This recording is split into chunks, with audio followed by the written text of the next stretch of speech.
starts the Southern Maryland Guitar Guru Show, featuring Dan Harsha and Dan Allman. This week's show, we're highlighting the latest in music, life, and culture. Through different eyes. Yo, yo, yo, this is Dan Harsha, and this is the Guitar Gurus, and with me always is... It's Dan Alban here. Yeah, man, you're cranking once again on the Ollie's Bar and Grill soundstage phone system. How are you, my friend? I'm still kicking. Well, you sound fantastic on the phone system, man. You really do. Yeah, it's still alive. Right, man. I did a couple more weeks, and I think you'll be back in studio. I think we can see the light at the end of the tunnel, man. What do you think? I sure hope so. I really do. I can see it. I can see it from here. It's going to happen. Right, dude. And then we're going to really take this thing off and get going for 2020 once that happens, man. It's going to be really cool. Yeah, I'm sorry, man. It's weird not cutting you off when we're on the phone. Yeah, no worries. But yeah, let's see if we can salvage this flaming dumpster of a year. Right. Second half of the year, we're gonna come out the gate and just get cranking, man. That's what I feel like is what's gonna happen, man. But dude, another week down, another roller coaster of emotions. You know, how was your week? Yeah, okay. So far, so good. Nothing crazy to report. So, I guess that's always a good thing, really. Right. I wish I had more exciting news, but I guess no news is good news sometimes. That's my motto most of the times, man. That's my motto. Yeah, so, dude, big news. Higgy's going to have some big news coming up on Higgy on the Beat. Google hooked him up with the Chronicle. I'll just tease that. I'll wait for him to drop the whole story. I think that's going to be awesome. Of course, the big-time funeral for Frankie Clarke was held. Local music legend we're honoring again this week, episode 73. We're in part 2 of the Frankie Clarke tribute in memory of. So that happened over the week. Shoot, man, it's just been kind of a whirlwind for me, man. Just been day after day, busy, you know? Yeah, busy's good. I think that's the best we can be right now is busy. That's correct, man. That's correct. Yeah. So, dude, I was reflecting back on last week's show. Big shout out to John Luskey coming on and talking for almost an hour with us on Frankie. And when he brought up that Mesa Boogie amp, right, and we were all razzing him for not buying it, right? Yeah. We're like, dude, what would Frankie do? Frankie would buy it, you know? So, not music related, but man, yesterday I had the itch and I went car shopping last night and traded out my Miata for a hardtop Miata. What's up with that, dude? I don't know. Quarantine crisis? I don't know. Dude, I'm just saying, man. Shout out to my boy Billy Andrews over at Preston Mazda. They actually had the one that made the whole deal work and drove over to the Eastern Shore last night, almost in Higgy's neighborhood. That's why I'm telling the story, really. It's because I called up Higgy while I was there making the deal. I said, Higgy, I'll give you 3 guesses. Do you think you know where I'm sitting at right now? Right? And he's like, dude, I have no clue. And I told him where I was at. He's like, holy shit, man, what are you doing over here? So that was kind of cool, man, talking to Higgy while I was getting it all worked out. So just wanted how far out into the outer rim did you go? Dude, 100 miles. Ooh. Right. If you look at the map of Maryland and Delaware, right where the triangle is, where the point is in Delaware, right around there is where I was at, basically. Wow. Yeah, but it was a beautiful drive, man. Wow, the Bay Bridge. Has anybody, dude, driving over the Bay Bridge? If you're a Maryland resident, if you're a longtime Maryland resident, driving the Bay Bridge is a rite of passage here. Absolutely. You know, and then, you know, they're driving the Miata over the bridge. You know, there's semis all around, dude. So we're just like, you know, let's get over. Yeah. But no, dude, the Bay Bridge, it was awesome. Beautiful time of night when you leave, because we left here like 5 o'clock, right? So we made a whole night of it. I didn't get home till, it was late. But, dude, man, You know, I saw a deal and I had to get on it, but that's because that's what Frankie would do. You know, I needed that little kick, man, and I thought about that thing about John and that amp, and I was like, what would Frankie do? He'd go get the car. That's what Frankie would do. Go get the car, Dan. So that's my tribute to him, man. You know, so I'm nicknaming my car Frankie. How about that? And Frankie's honor. That's the other point I'm getting to too. Because everybody wants to name their car. Everybody always goes with the cliche girl's name. Now my car's cool. We're going with Frankie in honor of him, man. It's kind of cool. Call it the Frankie Mobile, and it's a cool ass sports car. It's not the fastest one in the world because no one has the fastest one because there's always a faster one. But it's still fun to drive. That's true. Yeah. It's all about enjoying. You know, living life and enjoying it, man. Yeah, man. The fruits of the labor. You know. And plus, you're helping out economy, you know. And let me tell you, if anybody is out there, man, the banks are just giving money away for free. As long as you agree to pay it back, they're loaning it. I know. Believe me. I found that out myself today. That's so crazy, man. Right. So they're out there. They want people to shop. They're trying to tell you, as long as you're safe, wash your hands, wear a mask, man, just get back to doing what you're doing. Don't let the fear consume you. I'm not living in fear anymore. That's the other thing. I never have. Right. Well, you know, at the beginning of all this, dude, if you weren't nervous in the first 2 weeks of all this, that's just nuts. Because I was, man, super nervous. Yeah. That's what I'm saying, man. But we're slowly getting out of it, and everybody's just trying to get back to it. I'm just trying to give everybody that final nudge to go. Just tell them, man, get after it. Do what you got to do. Just be smart. You know, there's nothing wrong with being smart. You know? No. Just be smart about it. That's all. Right. That's it. Yeah. I mean, there's nothing else to it. Right. And, you know, it's just the perfect time to do what you got to do and just, you know, no fear. Yeah, it really is. I mean, you know, I was going to bring up what happened to me today. Yeah, man. Which blows my mind. Just to give you an idea of how the world is, with you're saying, like, they're just giving money away right now. Sure, yeah, man. They're just handing things out, man. And I'm sitting there at work, and I got an email popped up, and I was like, okay, what's this? Oh, credit card. Yeah, they're looking for money again. Blah, blah, blah, blah, blah. No, they were giving me money. Wow. And I don't mean giving it to me per se, physically. They literally, and I'll put my business out there. I don't care. Sure, right. They literally took $3,000 off my credit card balance. Wow. And just said, we're taking this off. We understand the times are hard right now. Wow, man, a strong bank with a positive COVID message for their customers. Gone. That's fantastic. Yep, completely wiped away, gone. Wow, that's a win, man. That's a win, I was see? like, dude, that's like getting an extra $3,000. Right? But after interest, it's like getting an extra $4,000. Right, because you take it off the top one time. Yeah, it's crazy, isn't it? Hey, man, dude, everybody gets blessed in different ways, man. That's my awesome. positive thing for the week right there. Right, man. So, hell yeah, man. I'll figure out how to pay the rest. Yeah. You work with me, I work with you. It's that simple. Right, man. But if you expect everything from me and you're not doing anything for me, that's a little different. I'm a little more resistant in those situations. I understand, man. That's cool, dude. Well, hey, dude, let's lay out the show real quick, then we'll get this thing cranking. What do you think? Yeah, let's do it. All right, dude. So it's episode 73, the part 2 Frankie Clarke tribute in memory of. First up, of course, is David Higgins of the Southern Maryland Chronicle for Higgy on the Beat. We're going to talk about everything Southern Maryland, get some music news in, birthdays this week, and shout out, got a big time birthday this week. We'll get to that when he gets to it, but it's going to be cool. And that's David Higgins for Higgy on the Beat. What do you think about that, Alvin? Oh, yeah. Look forward to that every week. Yeah, man. It's a signature segment on the show, man. People love Higgy, man. They love Higgy. And then after Higgy spot, we'll chit-chat for a couple minutes, and then we'll get Sean Kirkpatrick on for Sean in 60 Seconds, and we'll find out what's going on in his universe. And I thoroughly enjoy the segment every week because it's my little bit of a break from reality and just listen back to what his stories are for the week, man, because they're wonderful, man. It's really great. There's some gems in there for sure.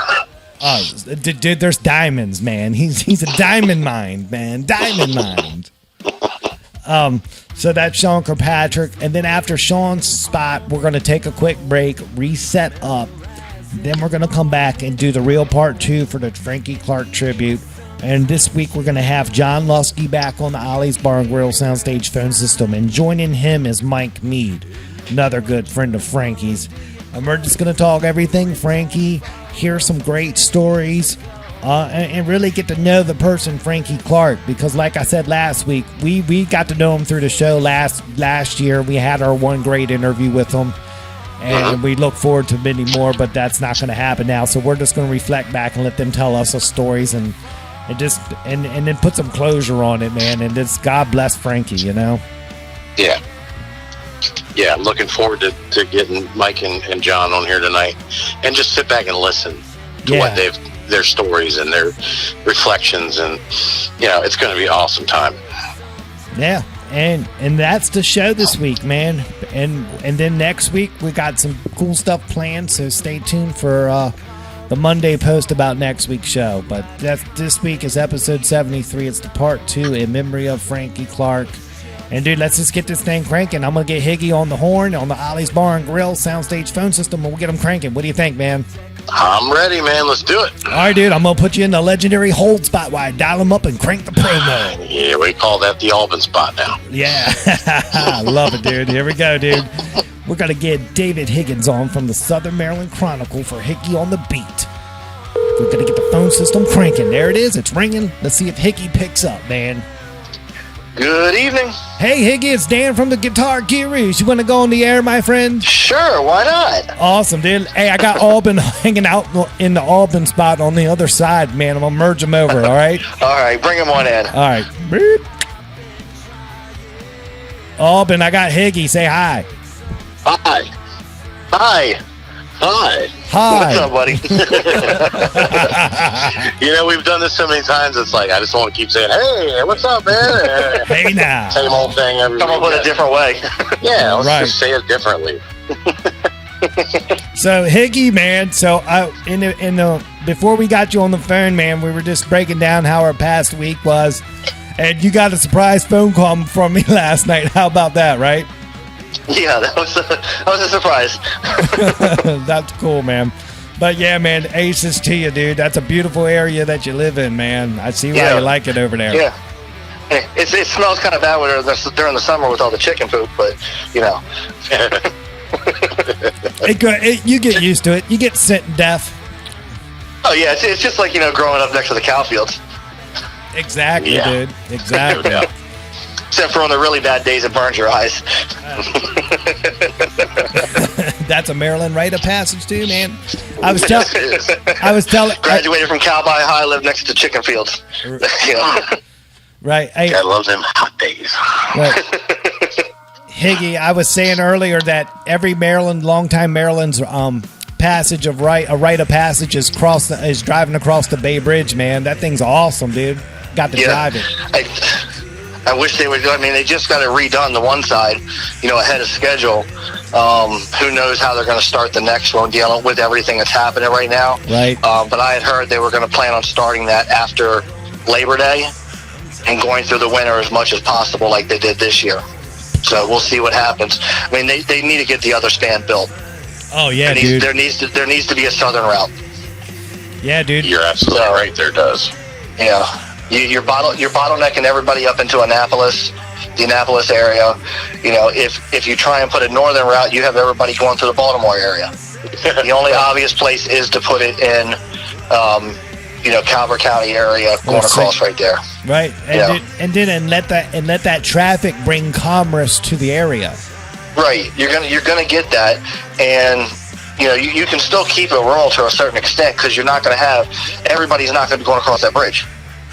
Right. You're gonna have the people that still take the northern route through Cecil County and come down. You're gonna have the people who are coming from, Pennsylvania or Western Maryland who are gonna go straight across from Annapolis, and you're gonna have Southern Virginia that are either being taking the tunnel if they're coming from really far south, or they're just gonna come through Southern. You end up having 4 routes, so it's gonna spread that traffic out. Yes, it would. Oh yeah, dude. I know. It would cut our commute time by an hour and a half. Yeah, by about 2 hours.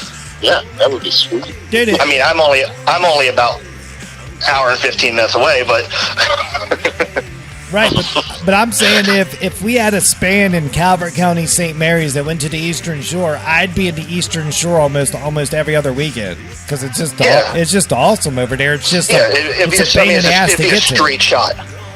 Right, it's just and there is nothing, no real populous towns that would go through if it came through a southern route. You'd be going all through farmland. Right, and it would help develop that land that people have that can't sell it, that want to sell it. Yep.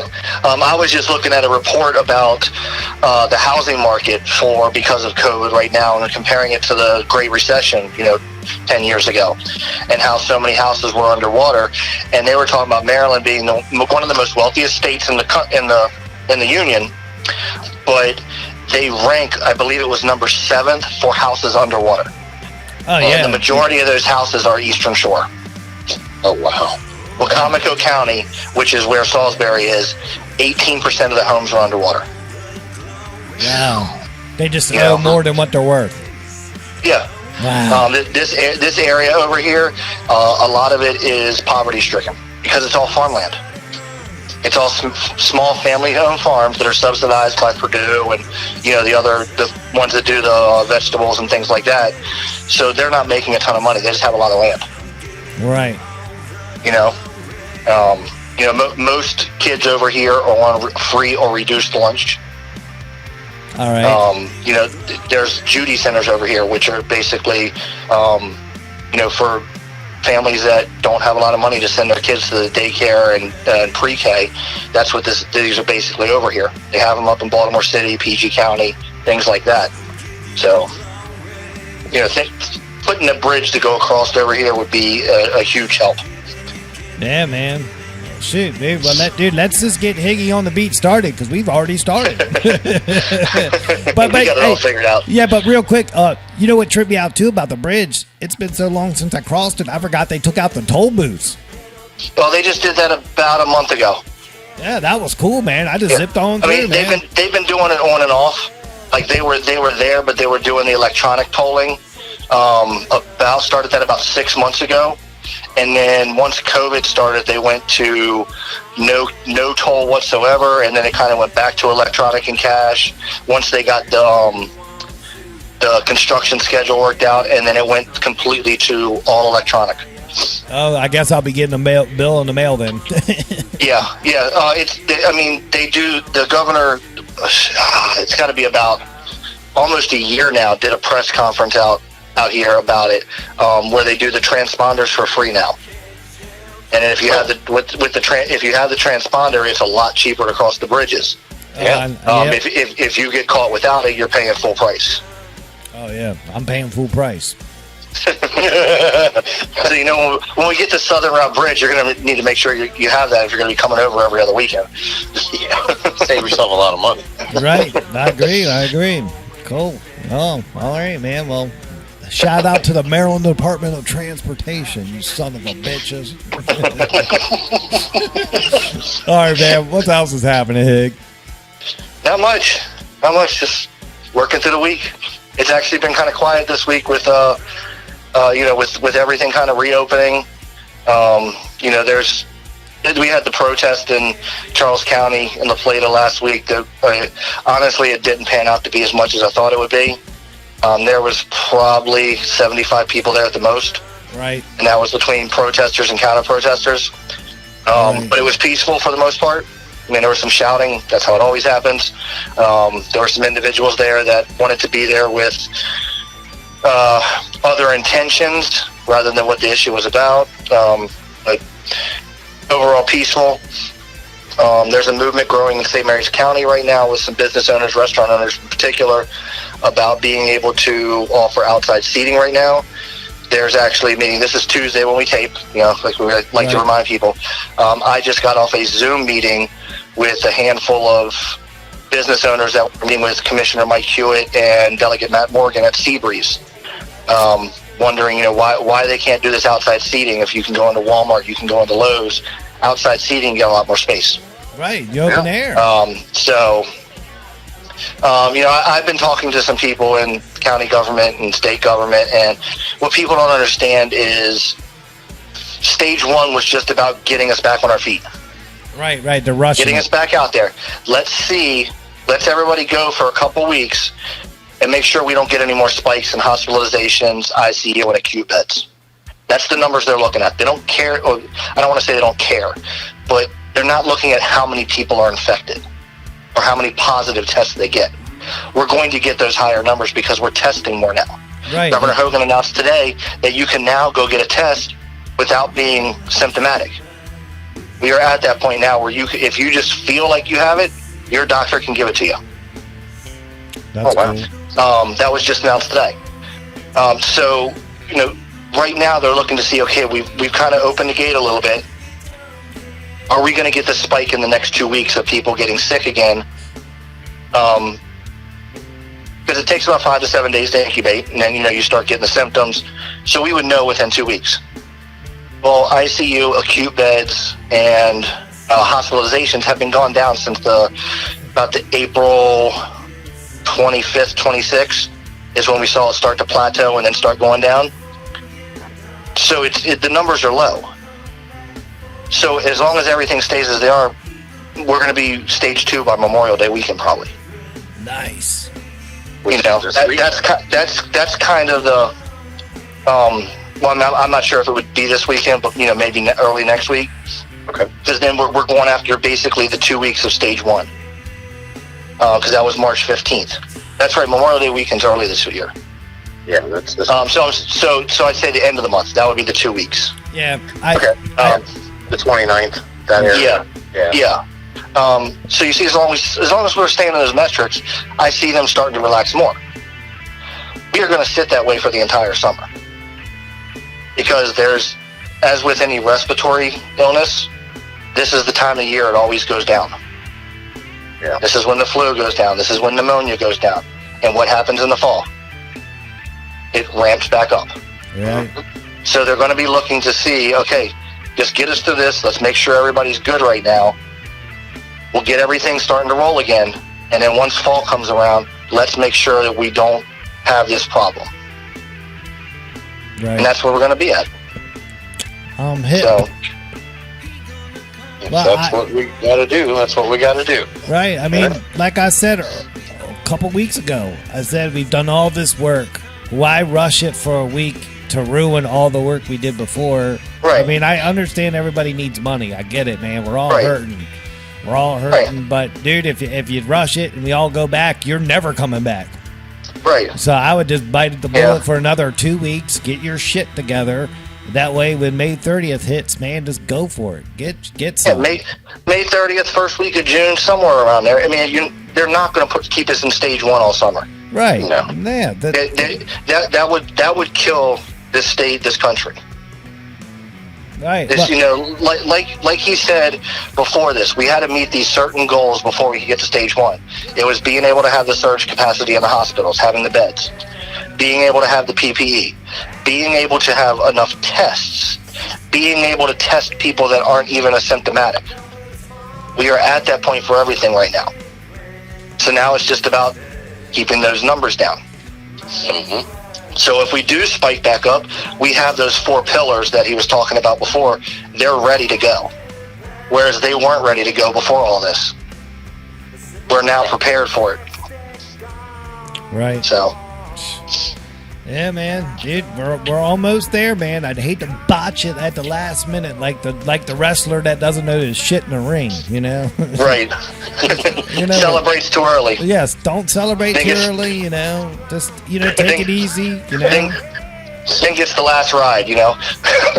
Right, man. I mean, dude. Yeah. I mean, just wash your hands and wear a mask. It's not that hard. Yeah. I mean, shit. No, it's not. I mean, I understand if you have respiratory problems, if you have medical conditions that make it hard to breathe, that's one thing. Well, dude, before a normal person, those masks ain't hurting you. Right. And if you're a person like that, you're the person they want you to stay home. Still. Yeah. I mean, stage Right. 1, stage 2 is all for people anybody that doesn't have a medical condition that a mask would hurt and is sitting here saying a mask is unhealthy for me, go talk to the guys that do drywall all day. Go talk to the guys that do painting all day. and wear that stuff, and then tell me how bad it hurts you. Right. Yeah. You know, they're in there with fumes, and it's keeping them safe. So. Yeah. Hey, Higgy, we're running behind. Let's just skip right to the birthdays and the other stuff at the end, and we'll just do music news next week. What do you think? Yeah, no problem. I'm Dave Higgins for Higgy on the Beat from Southern Maryland Chronicle Newsroom. No. This weekend we're looking at overcast. There's a chance of showers, mainly Friday and Saturday. We're looking at temps in the low 70s down to the low 60s. So those temperatures are starting to creep up and stay, pretty warm. Right now we're looking at kind of like fall nights. Right. Birthdays this week. Tuesday, today. Your brother, Scott Harsha, has a birthday. Yeah, big time. Yay. Happy birthday, Scott. David and the Dynamos, guitar player. Scotty. On Friday, we have Brian Grumbine from Spoiler Alert. Grumbine. Oh, Brian. And then on Sunday, we have Vinny Barbarino from Outside the Wire. Damn, nice. And Dylan Turner from the Parker Barrow Project, formerly of Philip Michael Parsons. Oh, wow, Dylan. Sweet. Well, happy birthday, all you guys. And they just released their new album. Oh, wow. So I believe it just came out earlier this week. Parker Barrow. So you can go to his Dylan Turner's page, and you can actually find the link on there. Sweet. About time to send a message. Well, I got to say happy birthday to all those guys. I have a history with 3 of them, but not Dylan. But Dylan's a cool dude. I just don't have the history with him because we're 1,000 years apart in age. I have the opposite. I don't have a history with Scott. I have a history with everybody else. Wow, nice. Well, me and Scott are currently in a band together. Yeah, I know. Grumbine have been in bands together back in the day. Vinny, you know Vinny. And you played with Vinny. As a courtesy of the Southern Maryland Guitar Gurus, the Southern Maryland Chronicle, those 3 guys will get their AARP cards next week in the mail. Yeah. Hey, true story. Grumbine was my first boss ever when I was a kid at Sabaro's at the mall. Oh, wow. You're really aging him. Yeah. But dude, no. Oh, believe me. No, Grumbine was like 19. I was 14. Nah, he's older than that. Dude, it was cool though, man. That dude taught me the ropes, man. So shout out to Grumbine. Actually, big shout out to my brother Scott. Big happy birthday to that guy, man. Holding it down home, man. He balances a lot of different dishes, man. Hats off to that guy. Vinny, big time happy birthday to you, buddy. That's pretty cool. All these May birthdays. It's awesome. And then Dylan. Yeah, there's a lot in May. Yeah, big time one next week. There's a big time one next week, but we'll leave it at that for now. But the Higgy, that was cool, man. Real cool segment this week, dude. Yeah. Yeah, we'll get back to everything going on. I know you guys have, you're doing your part 2 of Frankie this week, and you got a really special guest on with Mike Mead. Right. So, you guys get in there. I know he has a lot to tell about, a lot of intimate stories with Frankie, with him and Frankie, with the band. A lot of reminiscing. I'm sure this is probably going to be one of the best shows you guys have ever had. Appreciate that, Higgy. I hope so too, man. That's awesome. All right, and as I said last week, I'll be speaking with Mike and some other people probably later this week, early next week, and we're going to put together something really nice to publish on Frankie. So be on the lookout for that. Yeah, dude. I nicknamed my new car Frankie in Frankie's honor. How about that? That's cool, right? It's not an electric one, is it? No, hell no, dude. Okay. Just making sure you didn't turn. No, dude. No, dude. You know how old age is sometimes. Gasoline, man. Burns me some dyno. some petro, man. So we're looking forward to that project you got getting put together. Yeah, can't wait to hear that. Yeah. All right, well, you guys have a great show, and I will speak with you next week. All right, Higgy, man. We'll see you, buddy. All right, guys, bye. Take it easy. See ya. All right, see ya. Boom, there he goes, man. That's David Higgins of the Southern Maryland Chronicle for Higgy on the Beat, dude. That's right. Coming at us from the newsroom. Yeah, man. He didn't get to say it. We didn't want to cut him short, but we want to make sure we have ample time for the featured guest this evening. So we appreciate him being courteous and getting in and out like a robbery. Yeah, let me read off his last paragraph. That way everybody can go check him out. So go check out Higgy on the Beat on Facebook at facebook.com/Higgy on the Beat. You can always check out Southern Maryland Chronicle at southernmarylandchronicle.com or on Facebook at facebook.com/Southern Maryland Chronicle. We'll check out Higgy on the beat for next week. All right? Yeah, buddy. Cool, dude. So, yeah, dude, that's Higgy, man. He does a great job. We'll get back to music news next week. So that's Higgy on the beat, man. Wow. Great deal, man. Right, dude. Dude, let's just roll into it, man. Let's get Sean on the phone. We were going to chit-chat for a minute, but I want to make sure we get the most time in. Yeah, exactly. All right, cool. So stand by. All right? Yep. Cool. There we go. I'm putting Auburn in a spot on the Auburn spot. But dial in Sean Kirkpatrick for Sean in 60 seconds on the Ollie's Barn Grill soundstage phone system. It's still operating. Justin's left the building, but it's still operating. We're going to keep it cranking until we're told to stop because that's how we roll. Come on, Sean, man. Wake up. Let's do this. Come on. Good evening, gurus. Hey, Sean. What's happening, dude? It's Dan. What's going on, Dan? Hey, I got Auburn in the Auburn spot. I got to merge them over, so hang out, all right? Sounds good. All right. Boop. Hey, Auburn, say hi to Sean. Hi, Sean. What's going on, Alden? How are you, sir? I'm doing all right. How are you? Oh, awesome. Always a pleasure. Every week. Every week. Every week, man. Yeah, Me and you and this double shot of buttery voices on here at the same time. I can only imagine. Hey, now. Hey, now. The triple shot, man. Don't forget about Dan. Hey, Oh, man. I didn't. If y'all are butter, they call me margarine. It's all good. Oh, okay. I'm the I margarine can't to your believe it's butter. not butter. Yeah. Yeah, hey, there. I like that one. Right. That's awesome, dude. Very clever. Very clever. How you holding up, sir? I think I am doing pretty good. I had a little show on Saturday night. I don't know if you guys saw that little live stream thing we did. I did catch some of that. Yes. Right. Pretty cool. That's Did you see all the multi angles of the cameras and stuff like that? Man, you guys don't play around, man. Okay. I remember I'd spoken a little bit about the program last week, but it's called Switcher Studios. Right. There's a baseline model, like you can get a free trial for it, and I would recommend doing that first. I've never seen a program that runs the way that this thing does.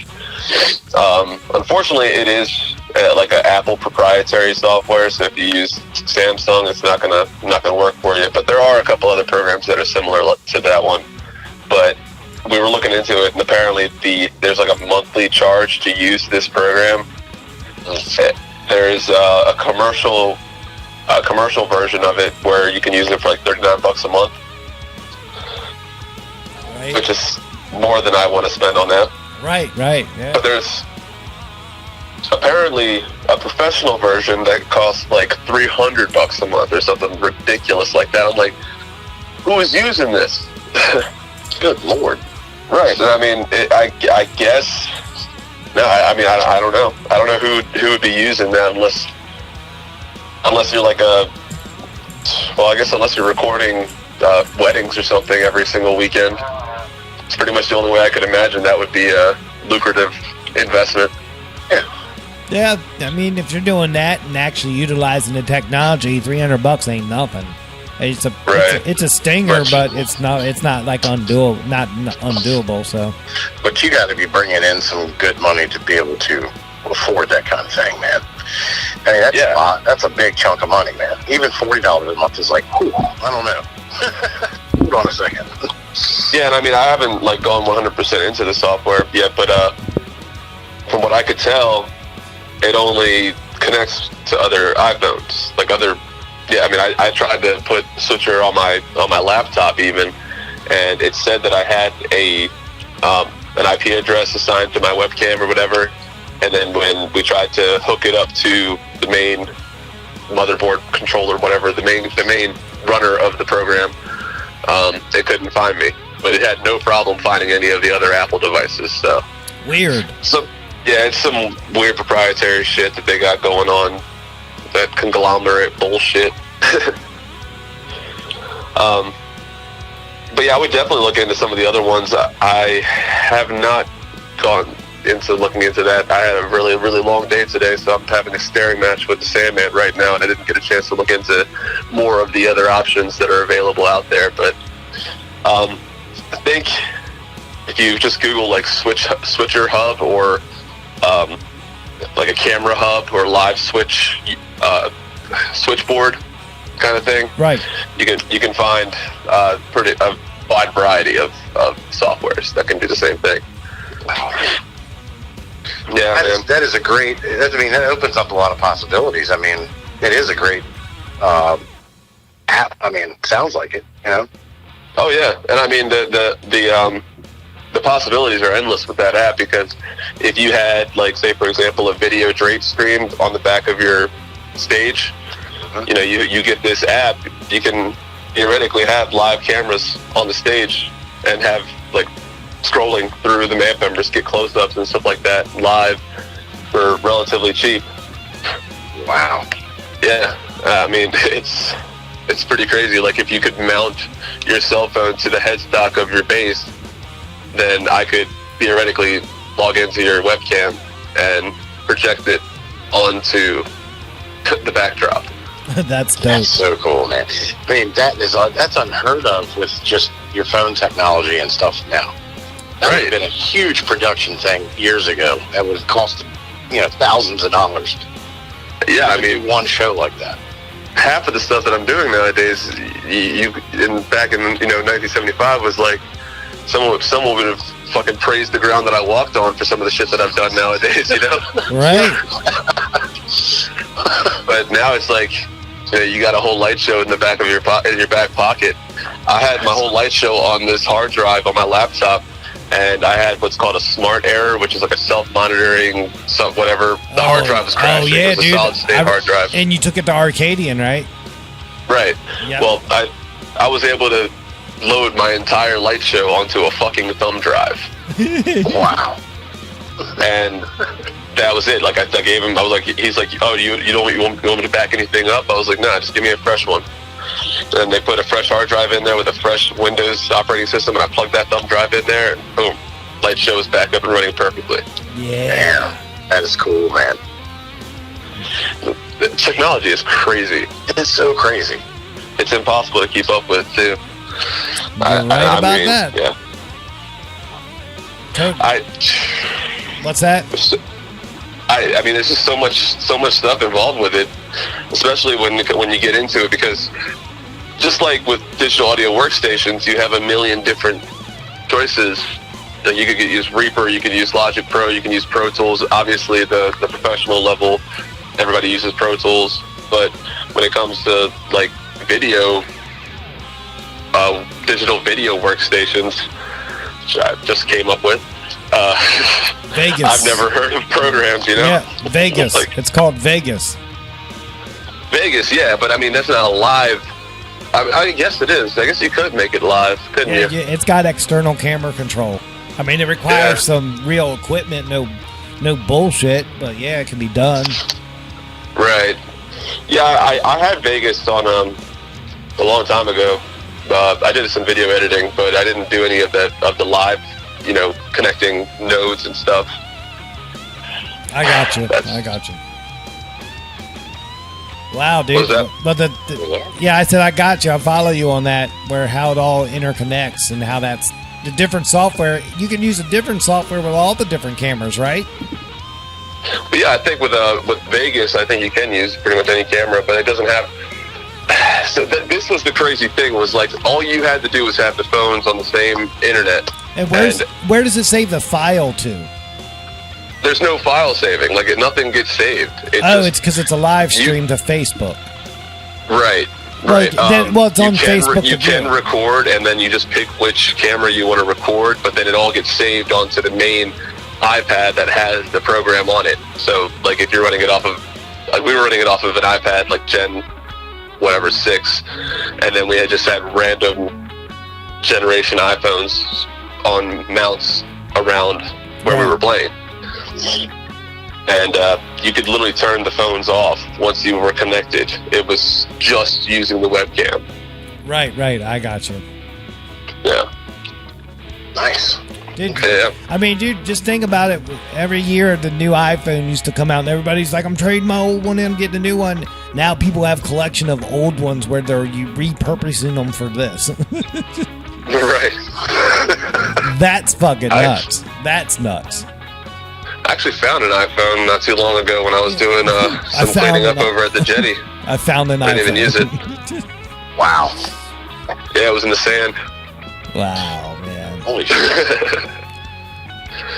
I haven't turned it on yet, but I probably should check it out. See what's up. Hey, man, see you what's never, up. you never know what you might find on there, dude. That's awesome. Yeah. Yeah, go to the gallery first. Check out the pictures. I got it. Unfortunately, if I'm gonna do anything, I'm gonna have to unlock it first, which means I'll have to either do like a factory reset or like some sort of jailbreaking thing. And Yeah. hard to set too much. And now it's like, oh, my phone's been located. It's been turned on. There it is. Aha. How did it get across the state so fast? Well, no. So I'm pretty sure whoever lost it there like last summer, because I found it while we were doing like the opening up for this year. So like we had all of the chairs and tables and stuff like that were all shrink wrapped and stored away. And this phone, I guess one of the workers had dropped it like in the middle of the shrink wrapping, which was done last October or whatever, whenever they stopped doing beach Wow. eating. So you guys winterized the chairs? Yeah, they say sort of. I'm just kidding. Not all the chairs. It's It made me think of it. That was right. they try to make it last as long as possible. But yeah, they do. They do actually. It's the same thing. It's the same company that goes and winterizes boats. They put the shrink wrap on. They take all the chairs, tables, and stuff like that, and stack it up in a big pile and shrink wrap it.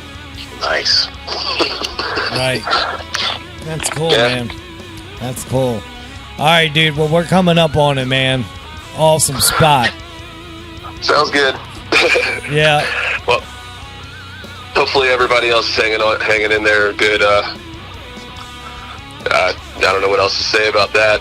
Well, I don't know when we're going to be playing. Have you seen the most recent show that's played?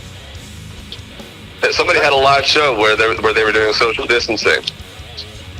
Where? Where? I didn't see that. I didn't look into the article. I was just scrolling through Facebook before you guys called, and I saw that they had like 3 people on a crowd, like 6 feet apart, right in front of the stage, sitting in chairs, and there was like a floating camera rig. What are they called? Like a jig, just kind of like scrolling across the front of the stage. It was just a girl on the stage with her acoustic guitar. It looked like American Idol almost. Wow. Oh, wow. So it was just one artist on stage. And then, Yeah, okay. That's, hey, man, it's something. it's something. It's something. Right. I'm gonna Oh, start what? if they don't let us in the bars, I'm gonna start the carport concert series and just go play in people's yards. Dude, so that was the coolest thing about the live stream we did on Saturday night was the neighbors were all out like around their pools, and they all gathered at the house next door to where we were playing, like right behind us. And you can kind of see it in the video. Every once in a while, the kids will be like in the corner of the backyard. They weren't on our property, so if anything happened, it wouldn't be our problem, Right. But yeah, they were basically having a full-blown backyard party with the live band for free. Nice. And it probably made everybody smile, man. Everybody was happy and enjoyed themselves. Oh yeah, they That's loved what it. They people were. are missing, man. You guys were entertaining. Yeah, you got a taste of it.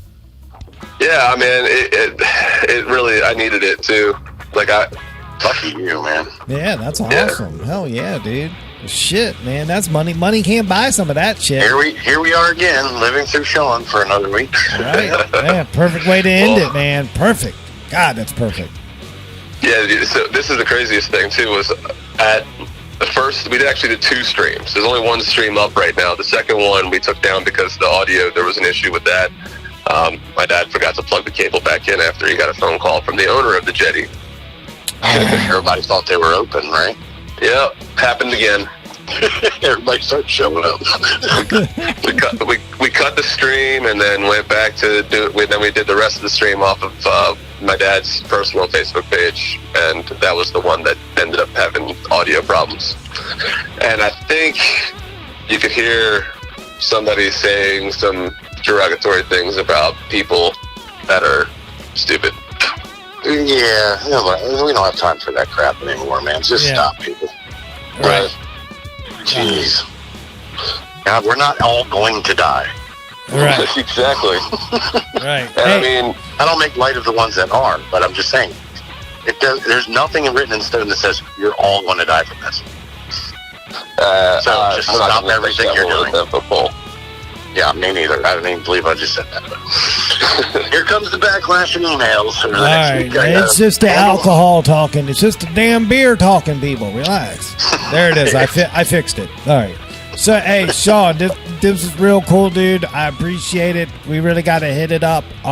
But seriously, listen back to the show because I was on in your hometown last night. So you got to listen back to see why. All right. Okay. Cool. There it is. That's a tease. Now I'll see you in the chat room on Thursday night, motherfucker.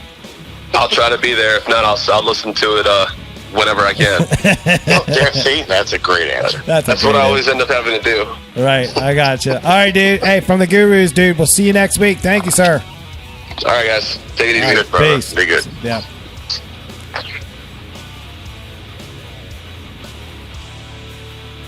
But there he goes, dude. But that was Sean in 60 seconds with Sean Kirkpatrick. How's that, dude? Was it? Yeah. Okay. Yeah, it was. Yeah. Hey, man, he got a little taste of it over the weekend. Yeah, dude. I had to cuss him. I had to because he got a taste. Yeah, we're all like, you. Doing what we all want to do. Right. No, that's great, man. I mean, doing things responsibly, why not? Shit. Right, yeah. I don't understand why bands can't go to a bar and why they're closed do a live stream. I don't see what's wrong with that. Yeah, there's nothing wrong with that. I mean, we know that has happened a few times here in the last couple months. So, no harm, no foul. Right. Man, it turns out that all those guys are still okay. That's right. But yeah, good for him, and we enjoy him every weekend. Oh, yeah. This week was another good one. Another fucking staple, man. The dude's awesome, dude. The segment's on fire, man. Yeah. That's awesome, He is family. Yeah, that's definitely, man. So, dude, let's take a break. Let's reset, and come back and get Luskey and Mike Mead on the phone and just do this part 2 Frankie tribute, man, and really hear it, man. I'm excited and ready to feel the emotion and put some closure to it. But in memory of Frankie, it's coming up. What do you think? All right, man. Let's do it. All right, dude. Let me sing us home. It's Guitar Gurus with Dan and Dan. We're Southern Maryland's #1 choice for music talk radio. We'll be right back after these words. Yo, yo, yo, Albin, let's talk construction. All right, Mr. Harsher, what's up? Our good friends at Allied Renovations and offer the best value when it comes to replacing your home's exterior, whether it be your roof or facade. Did you know that? How does he do it? Streamlined operations. Jesse and his team have been part of the roofing community since 2015. Did you know that? Really? Yeah, Jesse has some of the deepest roots in our community. Did you know that? Why does that matter? Because you don't have to worry about the here today, gone tomorrow contractor schemes that are out there. Well, you know he's going to be around. That's some great stability. Yes, it is. So if and when the time comes your home needs help with its roof or facade, please don't forget to contact Jesse Wickline at Allied Renovations. That number is 301-399-7031. Once again, that number is 301-399-7031. They are waiting for your call. Tattoos last forever. They're a permanent statement about your personality and style. Do you want to spend the rest of your life with ink that looks like it's been done by some junior apprentice? Or do you want a custom tattoo from Christopher Lane Tattoos? Chris has over 10 years in the biz and uses the best ink and machines in the industry. Check out Christopher Lane Tattoo's Instagram feed today and you will just see for yourself that he does some of the finest work in the Southern Maryland area. Give him a follow today and you will just marvel over the attention to detail in his work. Christopher Lane Tattoos on Instagram is your start on a pathway to tattoo bliss. Book your appointment through Christopher Lane Tattoo's Instagram private messaging service for an exclusive bonus that only Guitar Guru listeners are eligible for. Follow Christopher Lane Tattoos on Instagram today. Yo, yo, yo, Albin, let's talk site maintenance solutions with Cooper Construction. Okay, great. Why are we outside? I wanted you to see how Cooper Construction's handling my site with the installation of my new septic tank system. Oh, I'm loving all this heavy equipment I'm seeing. You need this kind of equipment for this type of work. You say, do you? Yeah, man. Cooper Constructions offers complete site solutions for septic tanks and mounds, lot clearing up to 3 acres, and most importantly, stormwater management. Okay, let me get this straight. Cooper Construction offers site maintenance for lot clearing, septic systems, and stormwater management? You are correct. Does Cooper Construction have all the credentials needed for this type of work? Yes, they do, my friend. Cooper Construction has over 20 years experience in the construction world. How do we get a hold of them? That's easy. Just dial 301-683-7766 and ask for a site visit today. Again, that number is 301-683-7766. Give them a call. You can also reach them on the web at buildwithcooper.com. Cooper Construction. From site to site, they will treat you right. What's up, y'all? This is Sam Grow, and you're listening to the Southern Maryland Guitar Guru Show. The Southern Maryland Guitar Gurus, the only guys that would do a live broadcast from Dog Patch. We see each other through different eyes. Yo, yo, yo, this is Dan Harsha, and we're back from break. And this is the Guitar Gurus. How's everybody tonight? That's what I'm saying. Albin, how are you, buddy? Man, I'm doing very well, my friend, very well. Enjoying the time once again. That's awesome, dude. Well, we just had Sean Kirkpatrick on for Sean in 60 Seconds. The segment was always awesome, and his wacky stories got us cranking, man. And what'd you think of that, Albin? Oh, it's always a pleasure. I mean, we have the pleasure of having him every week with his incredible stories that I can't get enough of. Yeah, I know, man. They're amazing. They're amazing. Living vicariously through Sean Kirkpatrick. I love that guy. Yeah, man. Well, that's cool. Well, dude, it's part of the show. It's part 2. We're doing In Memory of Frankie Clarke. And as promised, we have John Luskey and Mike Mead on the Ollie's Bar and Grill soundstage phone system cranking with us right now. And I'm going to introduce them. John, say hi. Hey, what's going on, everyone? Hey now, man. It's awesome, dude. Thanks for joining us yet again this week. Oh, man, thanks for having me back. That's awesome. Mike, are you there, buddy? Yes, I am. How you doing? I'm doing great, man. I'm so thankful to have you this week, Mike. And welcome to the show, man. Well, it's nice to be back. Sorry it's under these circumstances, but yeah, it's nice to be back. Yeah, man. We're thrilled to have you here, man. And real shout out real quick, man. Your music video is awesome, dude. Really cool, man. Really cool. Thank you very much. I'm proud of it, but I couldn't have done it alone. And you can see all the people that are in it. Those are all just people that I've known my whole life, and they turned out for me, including John and Eric Scott. So thank you very much. I'm super duper proud of it. And I plan to. I've got another one in the works here. I got another big idea that I wanted to get going, and of course everything's shut down for now. But hopefully the second half of the year we'll see something come to light. Understand, man. Understand. That's awesome. Looking forward to that. Yeah. Well, cool. Well, last week we had John on, Mike, and we talked about Frankie, reflected back, and it was a great show.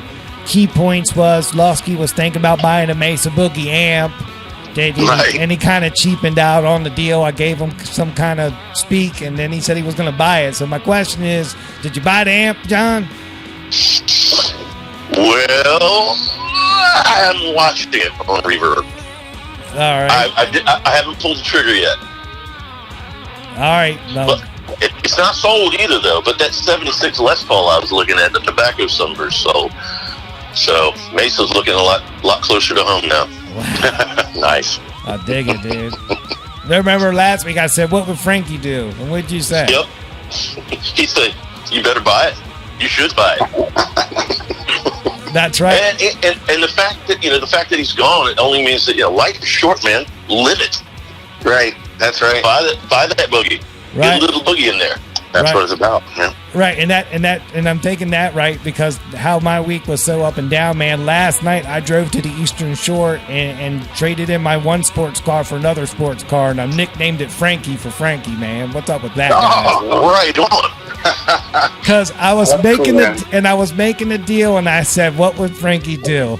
And you know what Frankie would do, right? Right. His influence is far and wide. Right, dude. I drove 100 miles from Southern Maryland, 5:15 yesterday. What's up with that? That's what's up, you know? So, you mind telling us what kind of car it is? Yeah, man. 2019 Mazda Miata RF, retractable fold top. I got rid of my rag top for a hard top. Made a deal. Oh, my God. Yeah, only 400 miles on the odometer. Left over from last year, man. Always get a deal, dude. Always get a deal. That's incredible. Yeah, I didn't man. know they still made those things. Yeah, man. It's all different now. It's totally rad looking, man. Cool car. Real cool car, man.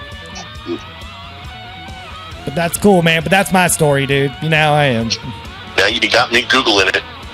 Yeah, there you go. And the color is machine gray metallic or something like that. It's real cool, real awesome. Black rims. It's awesome. I'll send you a picture. Deep smoky color. Yeah. I don't know. Yeah, man. But all right, dude. That's enough of that, guys. Man, let's talk Frankie Clarke. Frankie in the actions. Let's get Mike into the conversation. He wasn't here last week, Mike.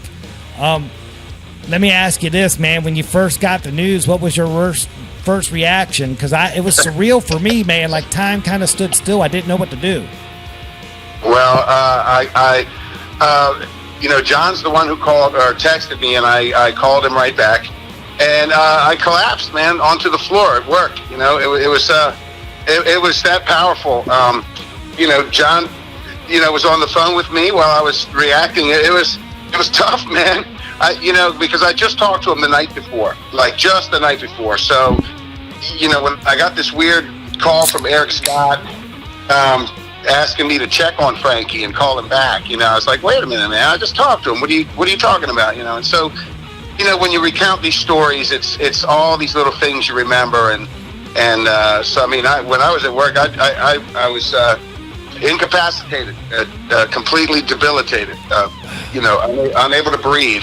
I had to, one of my coworkers was nearby and thankfully came over. He's like, hey man, I had just told him the story that Eric Scott had called me. It was this weird thing and I wasn't sure what was going on. And so when I got the news from John and I was reacting, he came over and was like, it was like a coworker who'd already heard something. And so he knew what was going on. And, it was nice to have someone right there because no one would have known, you know what I mean? And I got out of work early and I didn't go. I was supposed to work the next day, but I couldn't make it. Right. That was a tough one, man.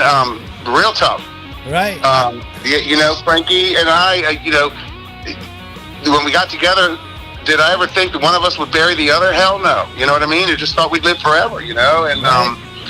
30 years went by in a blink, man. We just never thought we were done. So, and then we were done, and then we weren't done, and then, our fans started saying, man, come on, play us another show. And so, last year was really great. The two big shows we played were just fucking great, especially Gilligan's when everyone just turned out, man, and then, of course, to me, the Hotel Charles gig, maybe we could have picked a better date.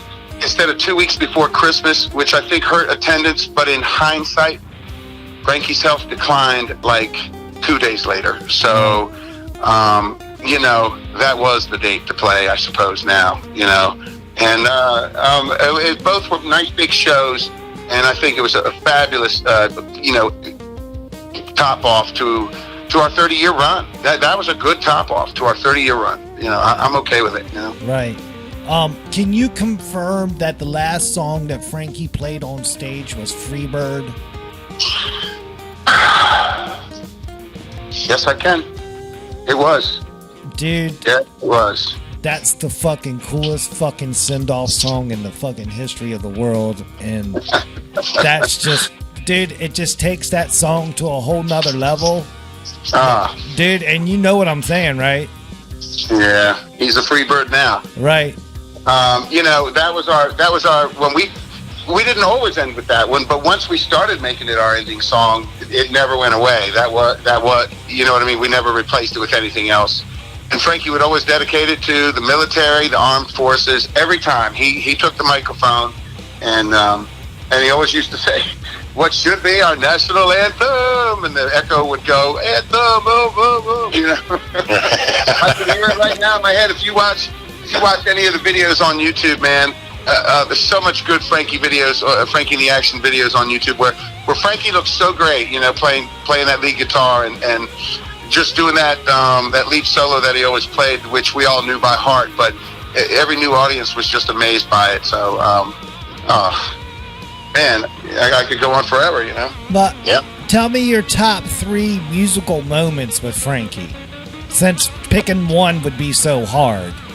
Well, the first one, I think I told you about already on the last time I was on, was when we opened for Dokken at Jack's, and we played a set of all originals, and even played a couple songs that we never recorded. One of them was Chaos, which is on Frankie's self-release that he released recently. There's a song called Chaos. Well, we used to play that one, and that was a good moment to share with him because you know, we felt like we had truly arrived playing a set of originals, opening for Dokken, 600 people packed up to the stage. You know, that was a good moment to share with him. You know, and then I think another one was, it was like, you know, 20 years later, we're playing Freebird at the end, and I was still blown away by how he could just, his style was so fluid, and he could do those trills and those triplets and runs without even, you know, he could go out and order a sandwich and have a bite and come back, he'd still be playing it, you know, just like, you know.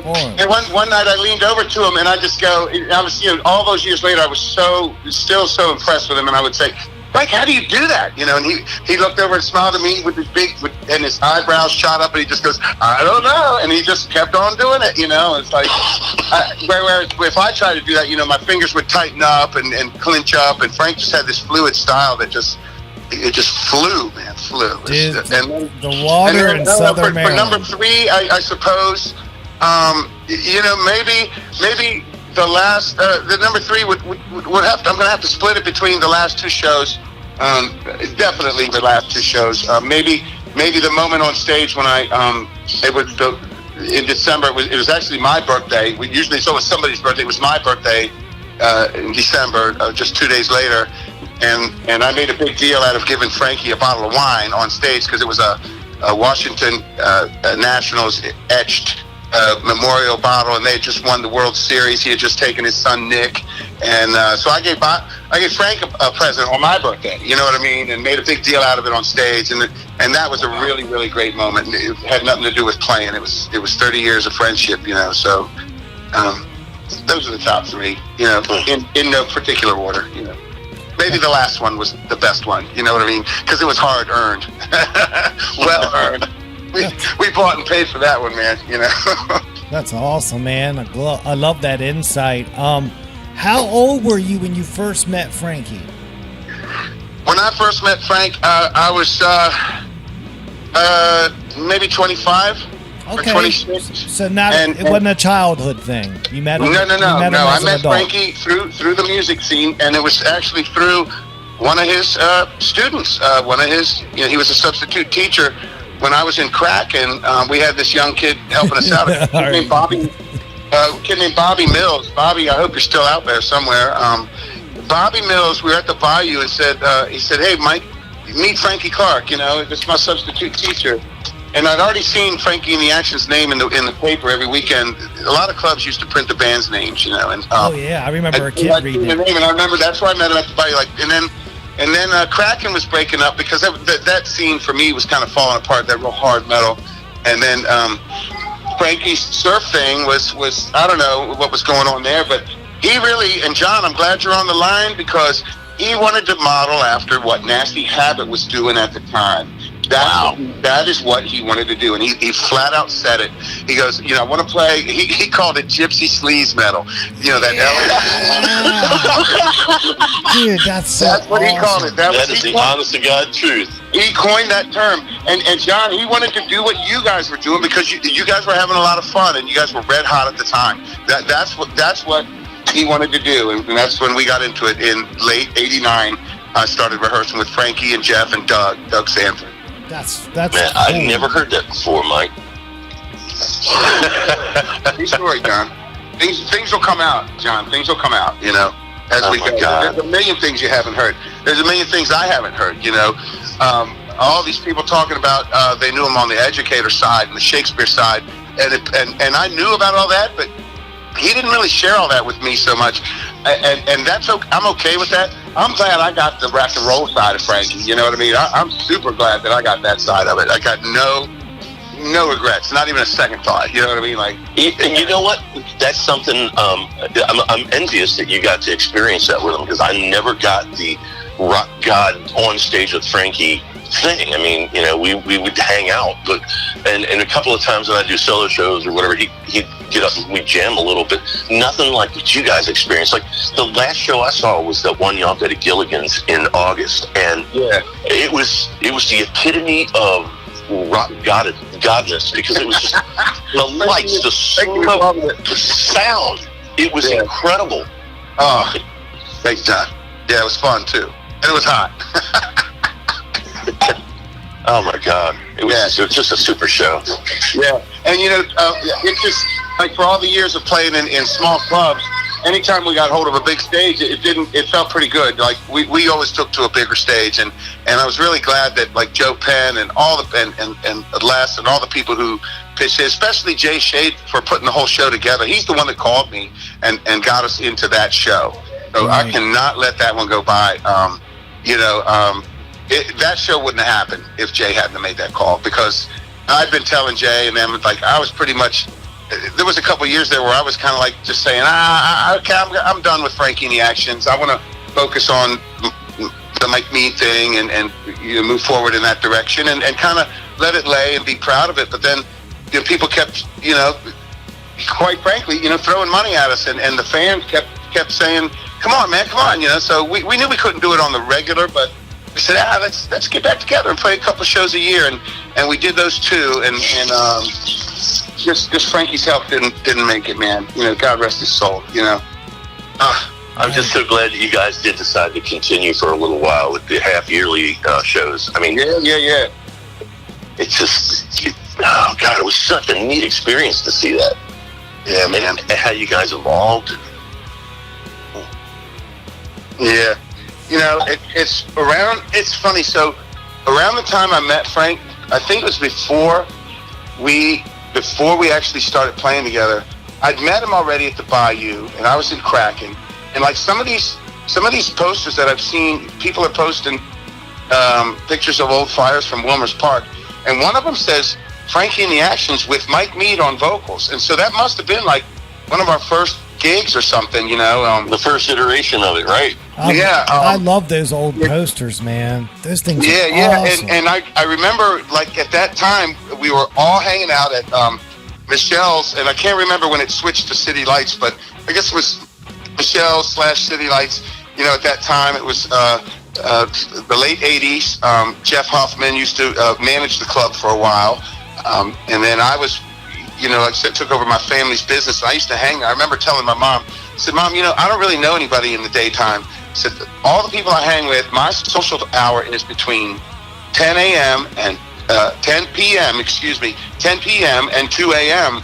That was my social life hours for 5, 6, 7 years, or whatever it was, until we got the band up and rolling. But even then, it was it was still my social life at that hours. But that's why would go and socialize with people and hang with people. Like you said, John, last week, in bars. That's where you formed all these.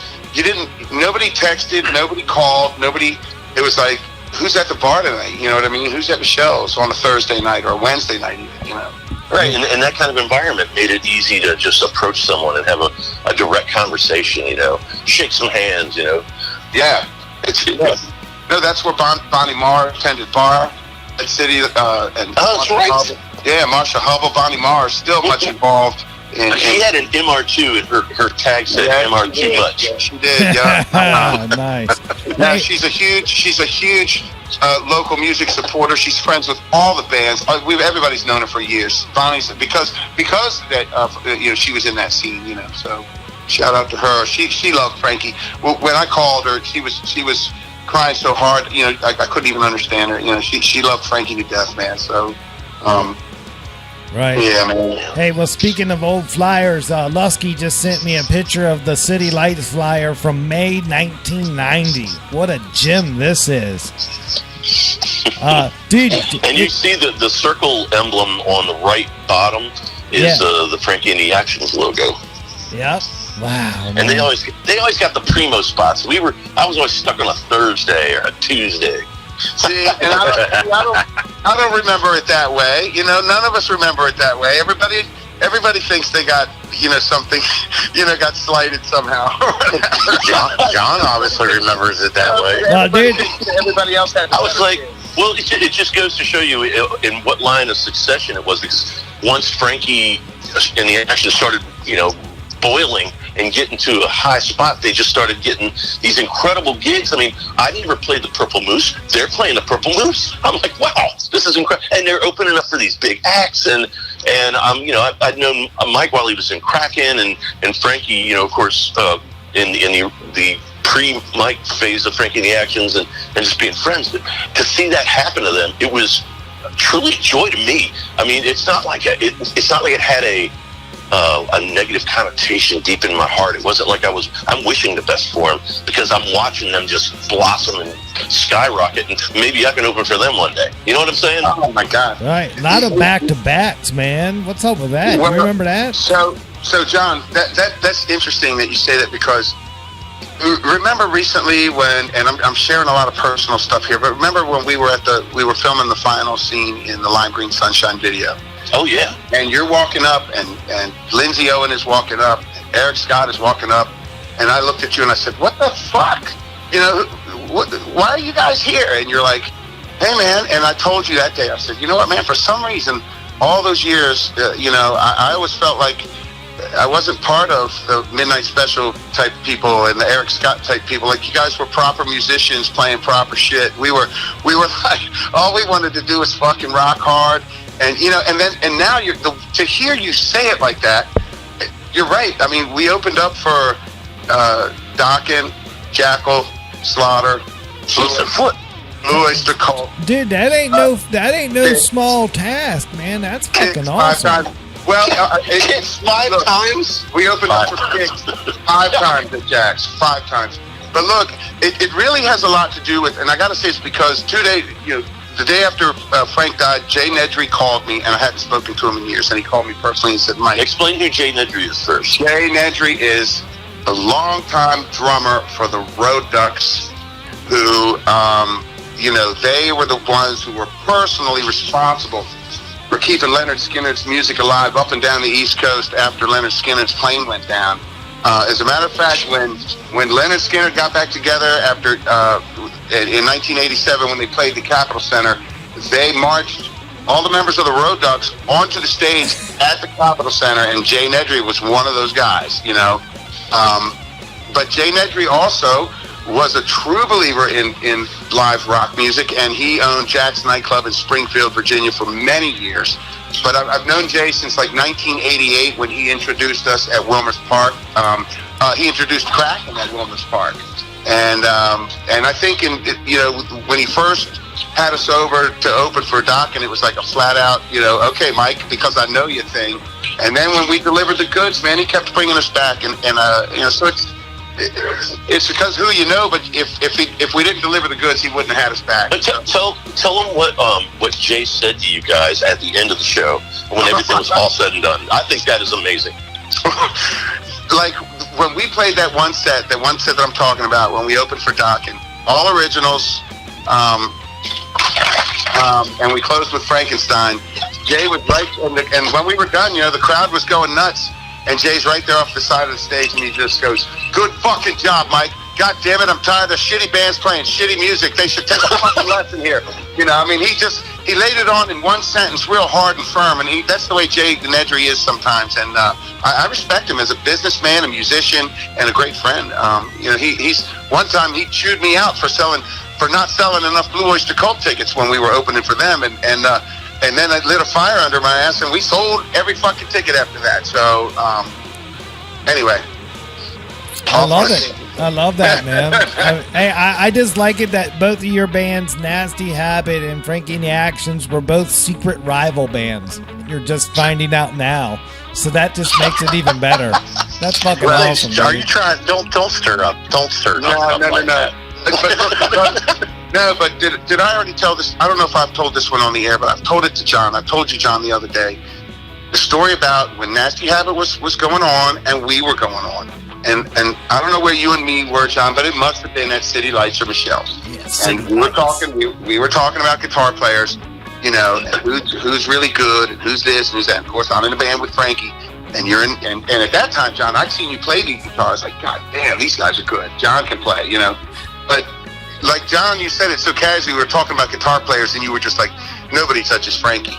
And I was like, well, I guess that bodes well for me because I'm in Frankie, you know.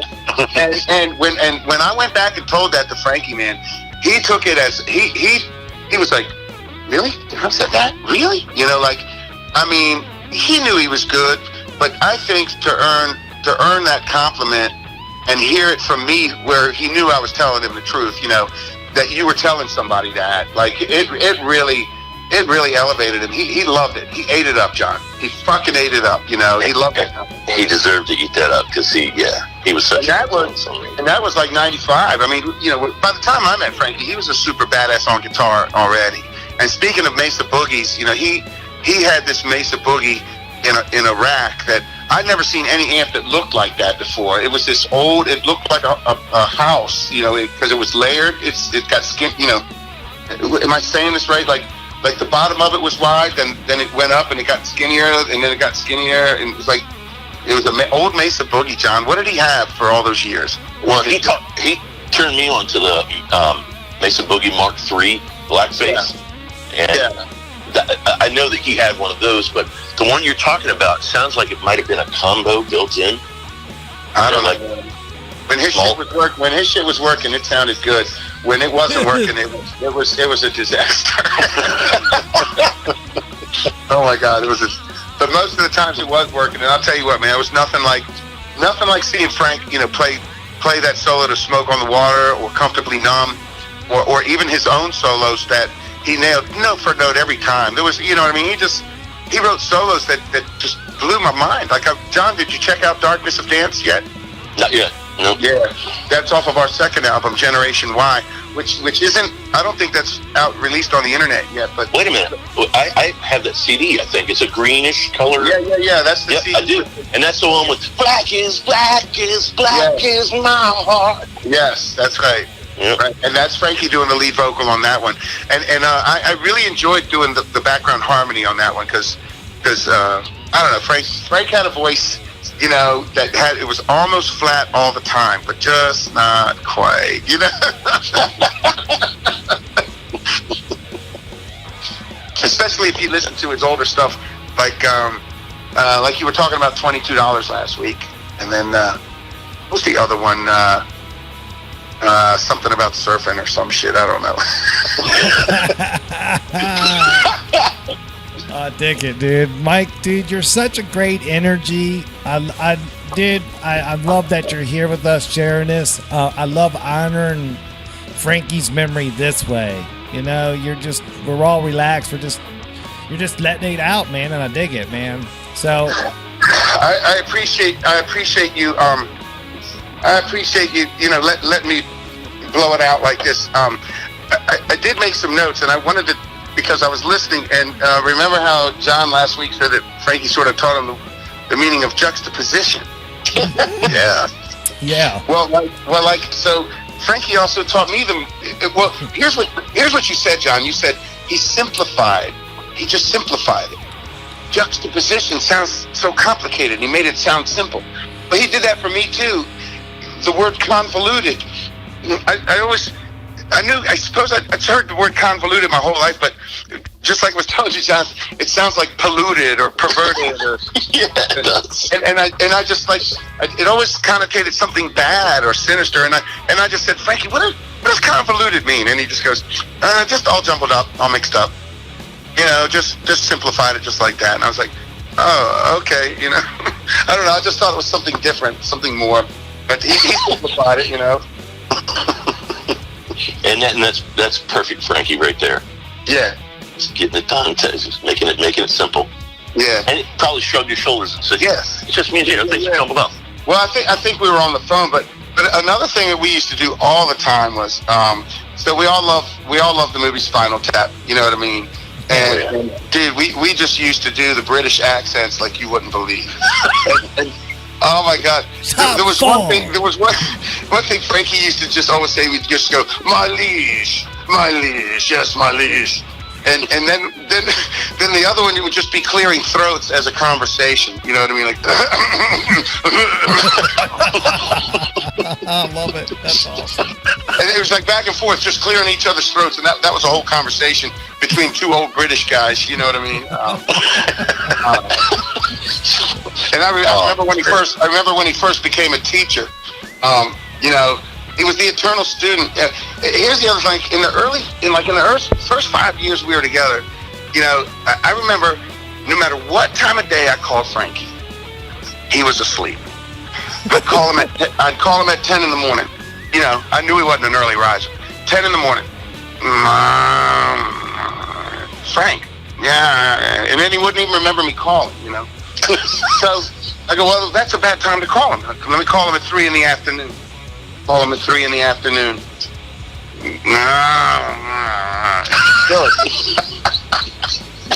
Son of a bitch.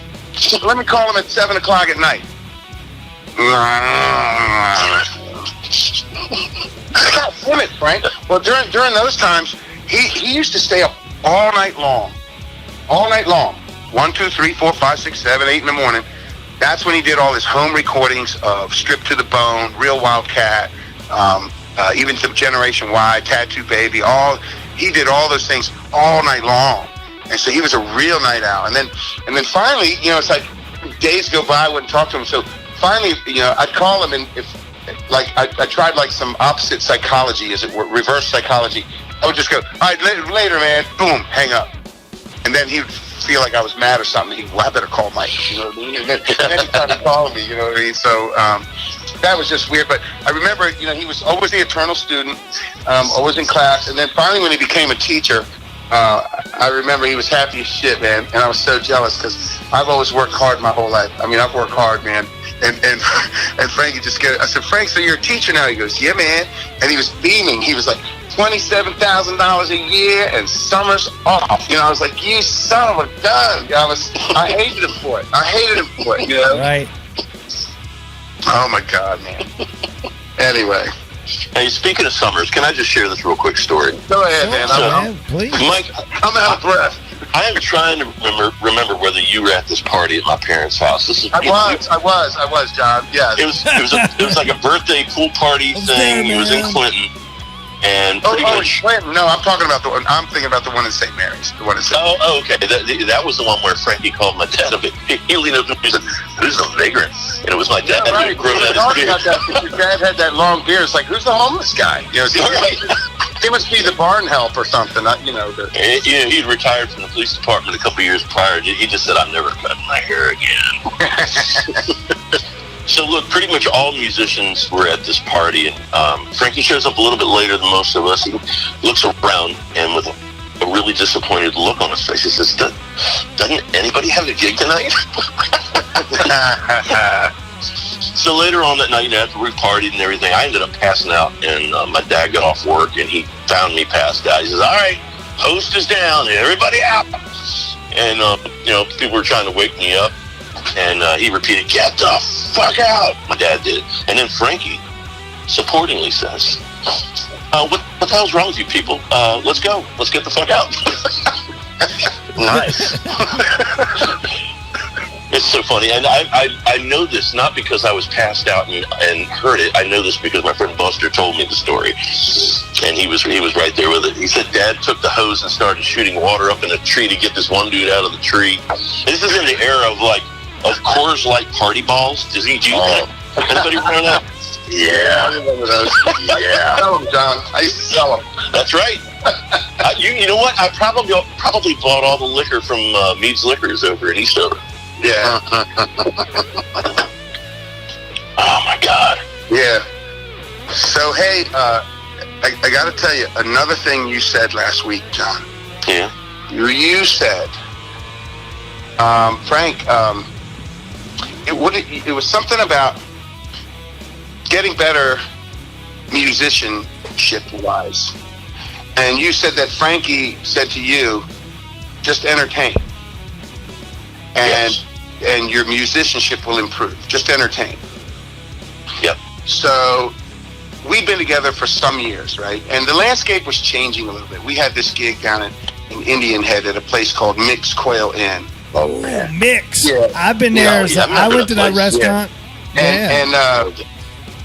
And who walks in there after many years of absence? Tony Tenerage, right? And Tony Tenerage and his wife walk in. And Tony Tenerage was a super badass guitar player from Oxon Hill when we were young. He was in Tyranny with Gene Quaid. Yep. He was just a guy that could play. He could play super duper lead solos, note for note, when we were in high school, and it was like, whoa. So Tony walks in, and he made it a point to come see us. And at that time, I had all Flying V's, and he's like, I had a bunch of guitars, but that night I had like 3 Flying V's with me. That was it. And he's like, so Mike, do you only have Flying V's now? I was like, nah. But speaking of what you said last week, John, I told Tony, I was sitting there, me and Frank and Tony, like in a little triangle, and I said, yeah, Tony, I haven't really gotten any better as a guitar player all these years. And before I even finished the sentence, Frankie jumped in, and he was serious. He goes, yes, you have. Like, what the fuck are you talking about, Mike? And I think it speaks to what you said last week, John, that like, all we did, I was as good as I was when we got together, and all we did was entertain, and I never felt like I got any better, but I suppose maybe Frank saw me get better, and it was never spoken, but when he heard me say something out loud, maybe he said, hey, man, we've been entertaining all this time, you goddamn right you got better, so I don't know, it was just... No, that's exactly related to it, because it's kind of like watching the grass grow. You don't realize it until somebody cuts a piece and says, "Wow, that really changed." You know what I mean? And you grow as a musician just entertaining. And I say just entertaining, not as a lesser feat, but it's something that comes natural to you. Right. I'm more. I think at this point I realize that. I'm an entertainer, right? I play and I sing and I talk and all that, and that's what I do is entertain. So yeah, man, you're live at 5 on Sundays, man. You're entertaining. Yeah, let's give that a plug. Thank you, Frank. Very well done. Yeah, and look, my live at 5 at Sunday. I'm going to keep doing it and keep it upbeat and roll with it as long as it's feasible and viable. And Frankie's name will be dropped like nothing if it occurs to me every time. I think I might have to explain if I get new viewers who Frankie is, because I don't want I want people to know who he is. You know what I mean? Even if I assume a lot of people already do, but man, I told you, John, and so many people reached out to me, like I said on my live thing Sunday, Joe Barrick from Sam Grow sent me just the most beautiful message, and I called him right away. He sent me his number, spoke to Gene Quaid, Mike Stacy. They all were like, dude, how are you doing? And I really appreciated that. It's not about me, it's about Frankie's wife and kids. But yeah, maybe it is about me a little bit, because I was, all of a sudden I don't have my boy. I was like, I wanted to call Frankie and tell him that Frankie had died. You know what I mean? It's like, oh my God. I wanted to call him tell him that Dick Wagner died today. You know what I mean? Like that's how it is. Every little thing. Even Dave Cornwell is like, I saw something about reverb. I was about to text Frankie, and and you realize, oh, he's not there. You know what I mean? Man. That's tough. Yeah, it's going to take a little getting used to, because there's so many things that, even in the last couple months with his health being compromised, I would text him anyway, and because I knew he's just home, you know what I mean, and he would just get back to me when he could. But I thought he, with his health being so bad, I thought he might not play up again with Frankie and the X's, but I thought he'd live for a while, man, and his wisdom and his wit we'd all enjoy it for years to come. Yeah, I didn't think, you know, I thought he was on the mend. So it was, and to be real candid, you know, like, was almost more prepared to lose him like 3 months ago, because he was so close then. Right. And then when he bounced back, you know, we were all hopeful again. Even his family, the band, all of us, and the band had our own little you know, group, the band group text, you know, and some of those texts are the funniest things you got, you know. Oh yeah, I know what those are like. It wouldn't take long. It wouldn't take long for any serious comment to just delve into absurdity, and it was just over. You know what I mean? Right. I would love to be a fly on the wall of that text string. Well, they're all in yeah. my phone, John. I'll show you. It was just like, I remember one time somebody said, Mike Mann or Jeff Huffman, I don't know, somebody texted something. And then one of us twisted it around, and then it all went to hell from there. Like in 3 sentences, and I just went. My only chime in was, "Well, that didn't take long." You know what I mean? Hey, Mike. Yeah. I got a question for you. Sure. What are some of the wisest words Frankie's ever said to you? Dude, one time I looked at Frankie, and I said, "Frank, say something that will profound the world." And he didn't even hesitate. He just goes, "Necessity is the motherfucker of invention." Right.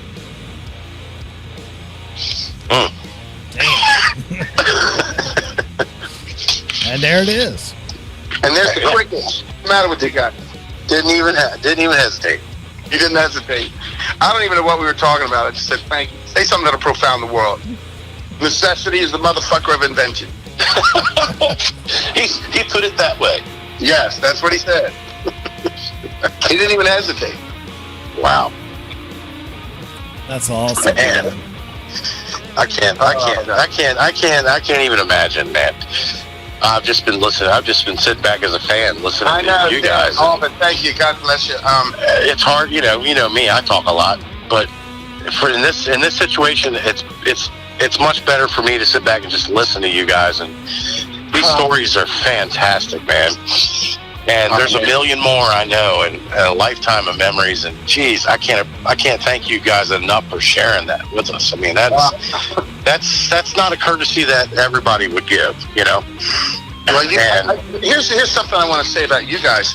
It's like, you know, to me, you guys came out of nowhere. I started seeing the Guitar Gurus thing, and that sort of it's a little bit of a comical illustration, but I like it. You know, the one where you're drawn as yeah. in pen and so like I'm like, who are these guys? What, Dan Harsha? And you know, who are these guys? I didn't know, you know.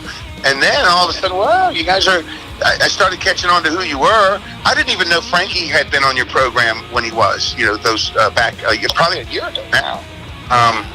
But you know, you guys are just what you're pioneers in this area. You've done something for all the musicians to have like a voice, and people and everyone else can tune in and listen and hear what people are thinking and saying, and you know. I don't know, man. I think you guys have. I think you guys have really done something special, and and for me personally, you know, telling my own mother today, these guys want to interview me about Frankie, and you know, I was on their program. It feels nice to be thought of, I suppose. You know. So yeah, I mean, I can't thank you enough for that. I mean, that's awesome of you to say it. I appreciate that. I know we came out of nowhere. Guys, we're the first ones. No one else is doing this. No one. Not in Southern Maryland. Not for our area. You know what I mean? So well, it'll grow.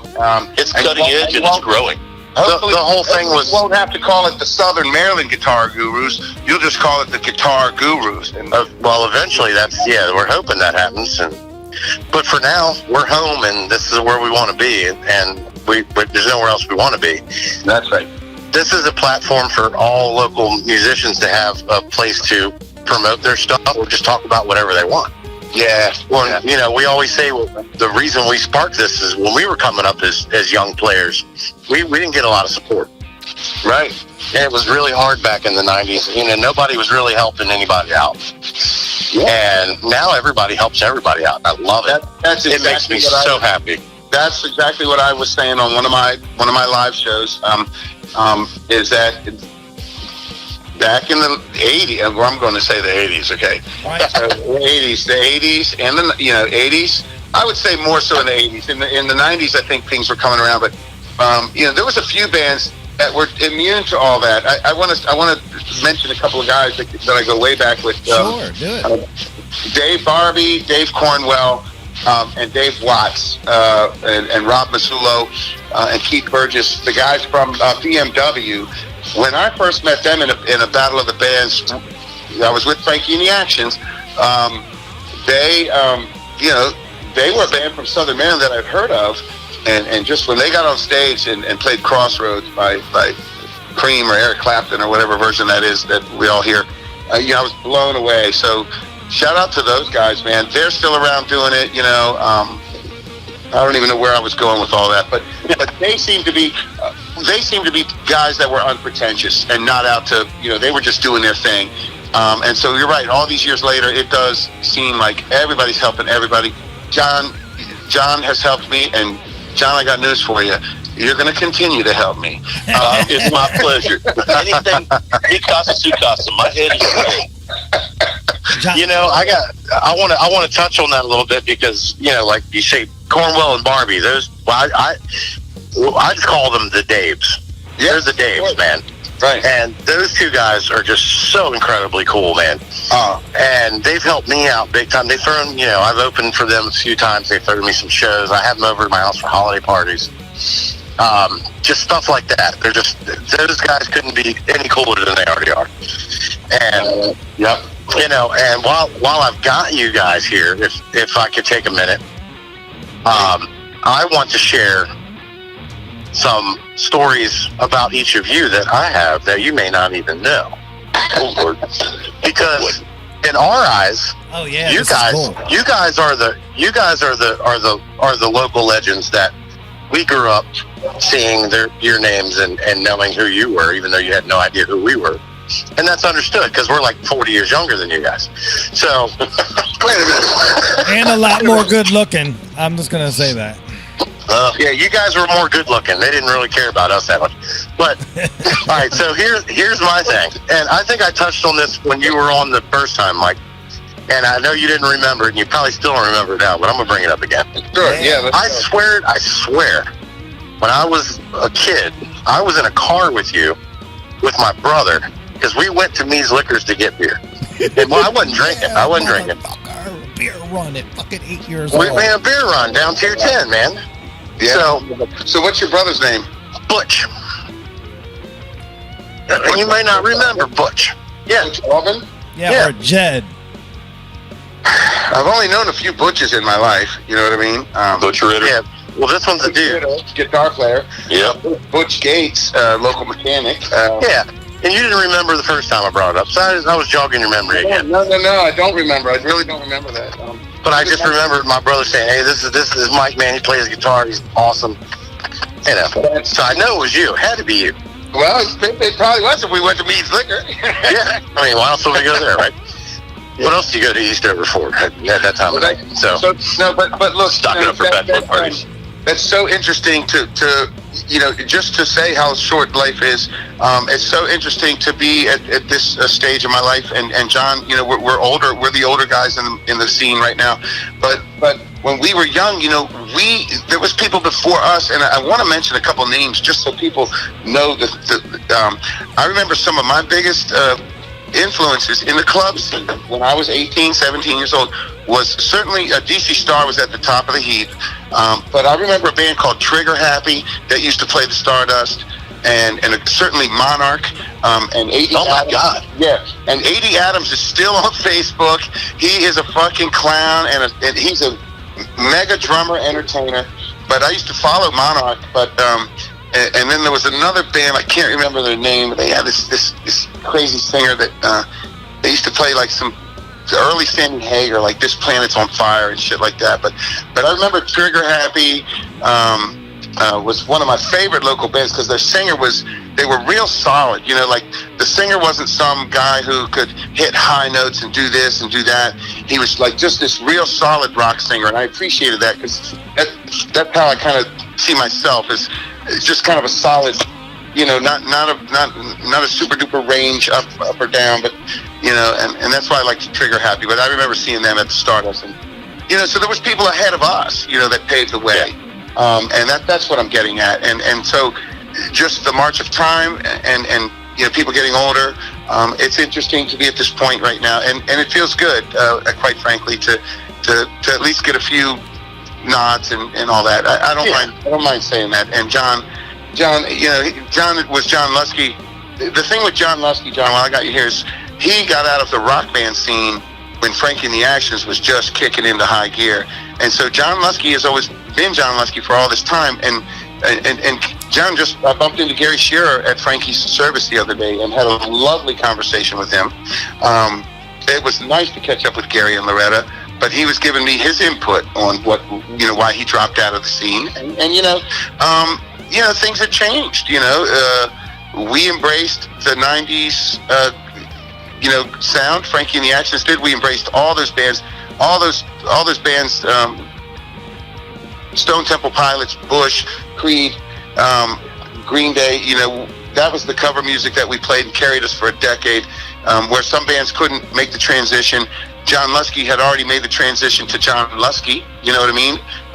Always way ahead of the pack, John. But you know, we, as Nasty Habit in the early 90s, we did try to do Stone Temple Pilots, Pearl Jam, and Soundgarden, and it didn't fit us.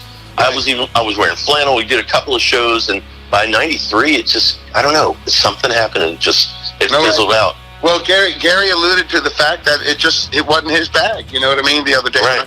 He alluded to the fact that he remembered a specific gig when you know, when something changed. It's you the know, music generational shift. You know, yeah. Some get on board, some it can't. is. It's just the natural talent of music. It's what it is. I remember rehearsing in the upstairs of Harry Yates' sewing shop. He had a room that we would just get together and rehearse in. Nasty. So, you know, parents aren't going to let us rehearse in their houses anymore, so we had to find places. And good Lord, was that next door to the haberdashery? Harry Lloyd's sewing shop. Well, hey, Was that with 2 P's and an E in a shop? Yeah. It was like a vacuum repair shop, sewing machine repair shop, and Harry he ran it when his parents stopped running it, and his sister used to do. She was a seamstress and used to make clothing there, but it was like in the back, up these long flights of stairs, and yet you went in this small teeny room, and we had, you know, still 412 Marshall cabs and my boogie. Was that busy intersection in Waldorf? Damn right. I remember that. I don't know that I ever walked, but I remember that when they had that shop. Yeah. right. Look, dude, my first show ever was at Wilmer's Park. Believe that in the early 90s when I was 14. It was awesome. Really? Yeah. God. Hey, so I'm going to see if this story resonated. Me and my brothers, you know, of course, we were like the Nirvana kids. So we read that Cobain brought a bottle of whiskey to the sound guy to every show, so they would at least get some type of sound. So we brought a bottle of whiskey and gave it to the sound guy at Wilmer's Park when we played our first show. Oh my God. Dude, that is, Dan, let me just tell you, that is extremely shrewd. You're an apt pupil. Yeah. And that was Jack Daniels back then, too. That's a nice piece of work you did there. Yes, sir. Very, very. By chance, do you remember who the sound engineer was? No, dude, no, not at all. But I know the sound sounded good because the biggest critic at high school came up to us after the show and said, dude, I don't know what the fuck happened, but that shit was awesome. And, and we knew we were good. John, why were you asking the sound man's name? Who did you have in mind? Because it might have been Kirk Hollabaugh. Yeah. And if it was Kirk and you gave him whiskey, that's like pouring gasoline in a race car. Yeah. Putting A1 jet fuel in a race car or something. So imagine, dude. We're coming up. I'm 14. My brother's 17, and my other brother was like 13 or 12. And we three kids. We smuggled in a bottle of whiskey and said, "Dude, just make us sound good. Don't fuck us, please." We begged. Oh my God! I'm gonna ask him about that. Yeah, dude, it's got to stick out. It's got to dude. And I remember doing it, man. It was awesome. I'm serious. I swear, back then, his blood type was 80 proof. Yeah. It probably made his day. You remember that time we played at Jack's? And you got the flat tire on the way to the show? Yeah, I got a flat tire going to Jack's, man. Oh, we thought he wasn't going to make it. We're like, we're never going to play here. Oh my God. We were whiny kids in the 90s.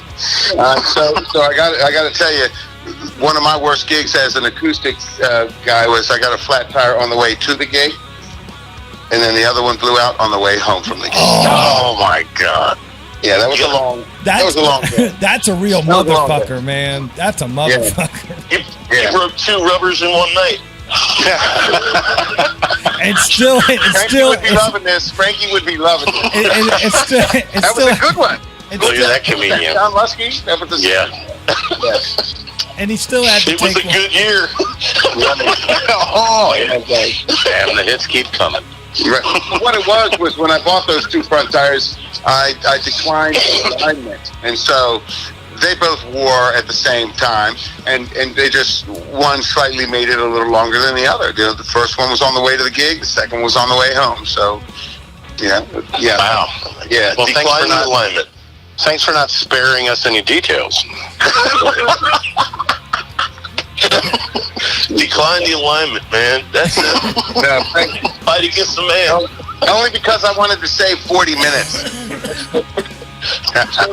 So look, on my show, John, maybe somebody could do this. On my show last Sunday, a question that I would be asking Frankie right now, okay, is, so why do they call it the novel coronavirus? The novel coronavirus.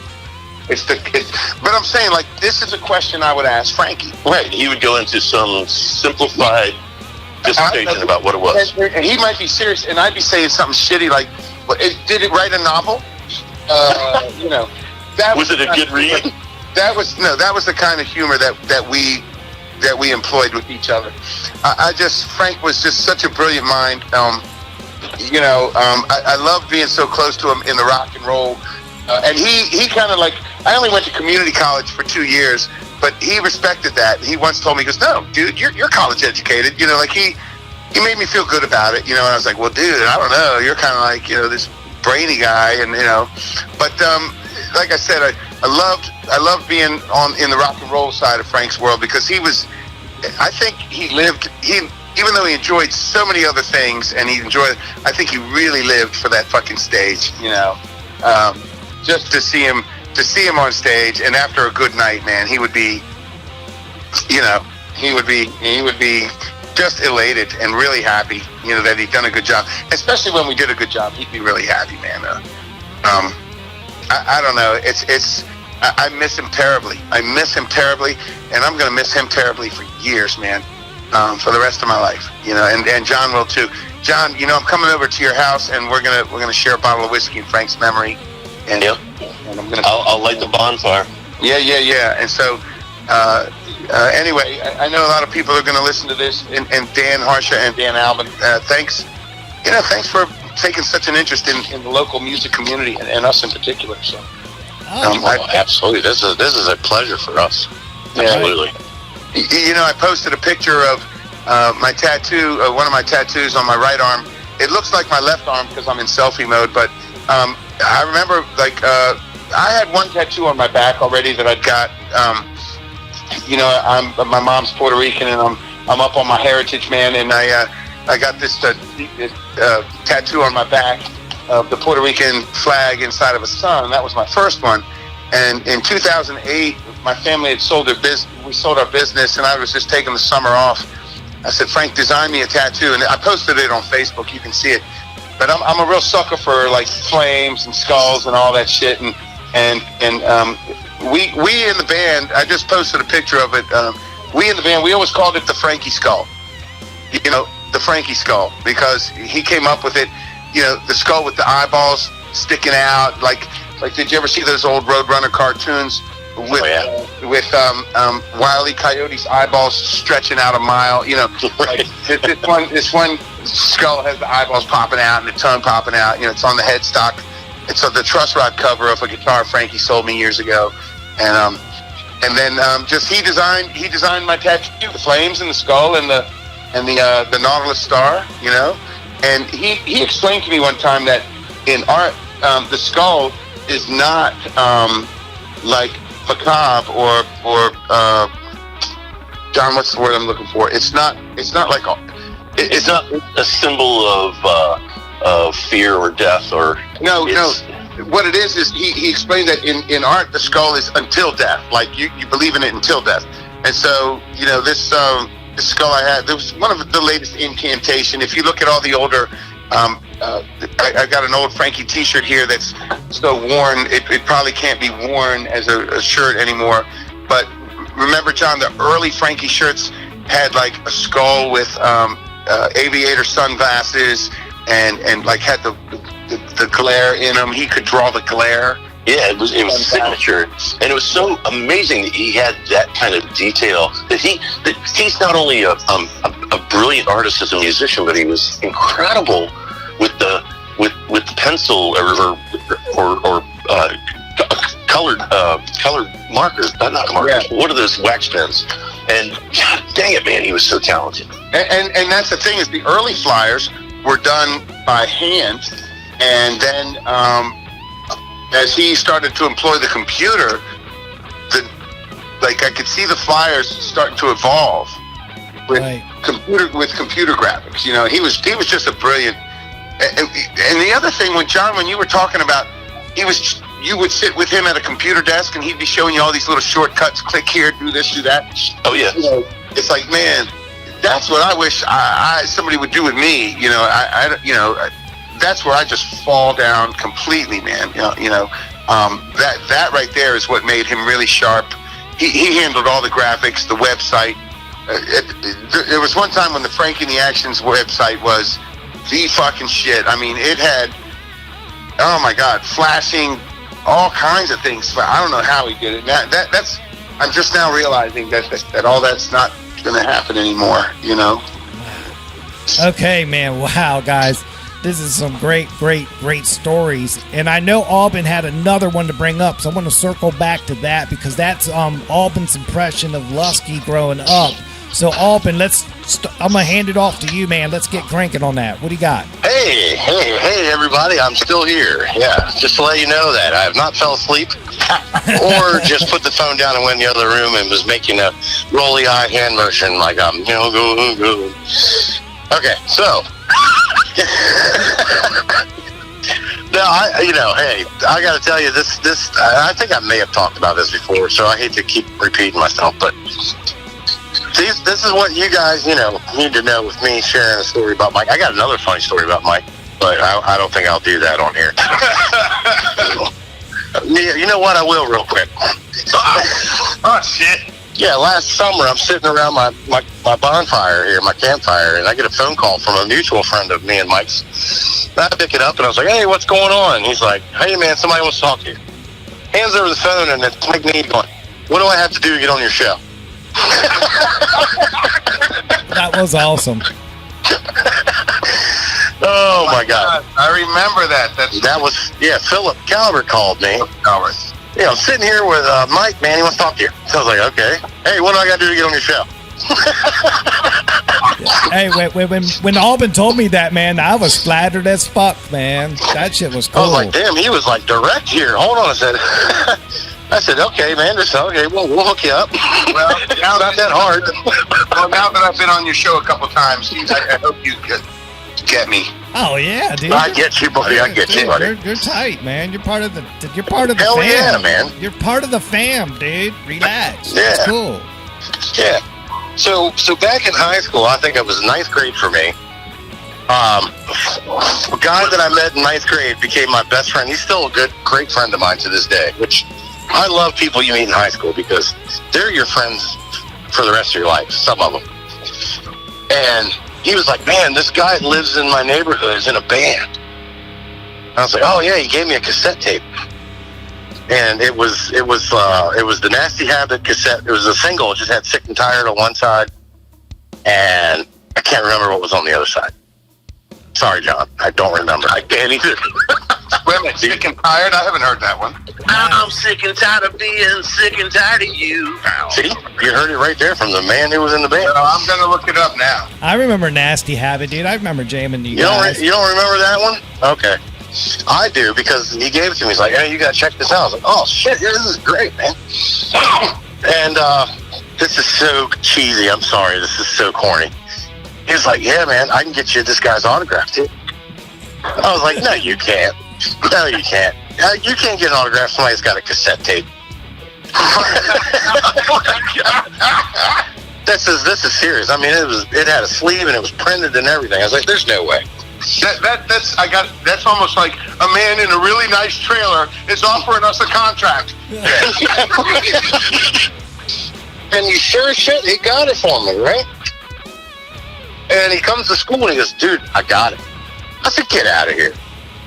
And sure as hell, it said, don't stop playing John Luskey. Words of encouragement. And dude, you're talking 30 years ago I got this. So I remember it. It left an impression on me. So I want you guys to know that that's the kind of guys you are for a generation of guys like us. You are those guys. So what I'm saying in short is thank you. I appreciate that. And blown away. You guys have left an impression, and you still do. And that is what the difference is of, just being down to earth and cool, Dan, do you remember who the guy was that... Yeah, his name, Joe Flynn was his name. Little ginger kid. Remember? I remember Joe. His carrot top. Yeah. Was that Principal Flynn's son? Yeah, he was in like the first band I was ever in. We were in our first band together. Wow. We were inspired to play, man. Wow. So, and like I was telling you, there was people ahead of us too. So I remember seeing the Road Ducks and at Rip's ball field years ago. They used to have concerts there. So that's a great story. John, has been around for so long. Even John doesn't realize how he influences his contemporaries. So the only thing I apologize for, John, is that I did not take up. I started on guitar, but I gave it up after a year and went to the bass and stuck with that for the last 30-some years. You're still playing. I didn't specify an instrument. I'm still in there, man. Dude, the bass is... I'm glad... I got to say something right there, Mr. Alban, because it's... to be a bass player, I'm glad to hear that you switched after a year and you've been a bass player. True bass players are sort of rare. You know what I mean? A lot of no slight to anyone that I know. Okay, don't anyone who's listening, because certainly my longtime bass player Jeff Huffman was about as solid as they come. But he started on guitar. A lot of people started on guitar, but like true bass players who study bass lines and bass and I'm so. John, I saw a clip of you and Anthony playing together, and man, it took me a second to realize Anthony Wellington's playing the lead solo on bass guitar. Isn't that incredible? Yeah, and I was like blown away. I think it was a James Taylor song, and yeah, man, bass is, that's a crucial instrument in any group. So yeah, remember, Dan, when I reached out to you, I said, I didn't know you were a bass player. It's like, I want to hear you play? You and me got to talk off. I remember that. I was like, oh my God, Mike Mead wants to hear me play. I can't handle the pressure. I can't do it, man. Hey, No problem. He's like, I didn't know you played. I got to hear you. I'm like, shit. The ruse is up, man. Every time I play with Anthony, I want, what's he doing hanging out with me? Hey, the crazy thing is, growing up, I started playing bass, but when we met Alban, and Alban played bass better than me, I switched to guitar so Alban could be in our band. That's a fact. That's a fact. Man, that's a good story. You know, my younger brother Gary was. We started taking lessons together at the same time. He was 11. I was 13. He took bass and I took guitar at Oxon Hill Music. And Gary turned out to be a killer bass player. By the time we were 16, 17 years old, Gary was playing Geddy Lee note for note. He was the envy of a lot of players, and he left music to pursue a career, a proper career. But man, he was one of the best bass players I knew, and then he kind of got out of it, and I was like, I haven't really, I personally, just looking for the right bass player that can sing, and like I said, no disrespect to anyone I know or I played with. Everybody has what they have to offer, bass player, I'm just playing up how important a real good bass player is. The bass player is key, man, key. Well, thank you. The bass player and drummer are the backbone of the band. And he always told me, he said, no matter what, the bass player and drummer are always going to follow the lead singer. So if the lead singer misses intro or misses something, the bass player and drummer are always going to be there, and the guitar player has to follow along with them to keep up. That's interesting, John. That's interesting. We call it driving the bus. We drive the bus. and delivers cups of fuck you. So go fuck yourself along the way. A lot of times the rhythm section does that, and so look, it's okay with not getting noticed and recognized for it. It's okay. So if I can steer the conversation back to Frankie real quick. Oh yeah, sure. Definitely. Frankie always thought everyone should follow him. Oh my God, yeah. That makes sense coming from a lead singer's perspective, because he was a lead singer for a long time too, and then being a lead guitar player, and having the band. Yeah, but Frankie's. It's funny because I told a story about one. I told it on 2 of my shows ago on my Live at 5. How one night Frankie had shoulder surgery, and he couldn't put on a guitar, but on his shoulder. And we had a gig at a very short-lived club called Planet Ice in Waldorf. I remember that. Yeah, and so at that time, Bumpin' Uglies were red hot on fire, and Eric Wolf, my current lead guitarist in my current project, Eric Wolf was the lead guitarist in Bumpin' Uglies, and Eric. We approached him. We said, "Hey man, can you learn these songs and play our gig?" He had a week, and a lot of them he already knew because he was playing them with his band. Shared a lot of the same material. But he learned the rest of it, and he kind of he nailed it. He nailed it. He wasn't as flashy as Frank, but he nailed it. And the story ended up being about Eric. That's why I got him into my acoustic. But really, I meant to say that night, Frankie, it was really about Frankie's ego, man. Like he didn't want us to play without him. He did not. And look, here's what he said exactly. He goes, "I think you underestimate my contribution." And I was like, we don't underestimate your contribution. We know who you are. We just want to play the gig. You know what I mean? We wanted to rock.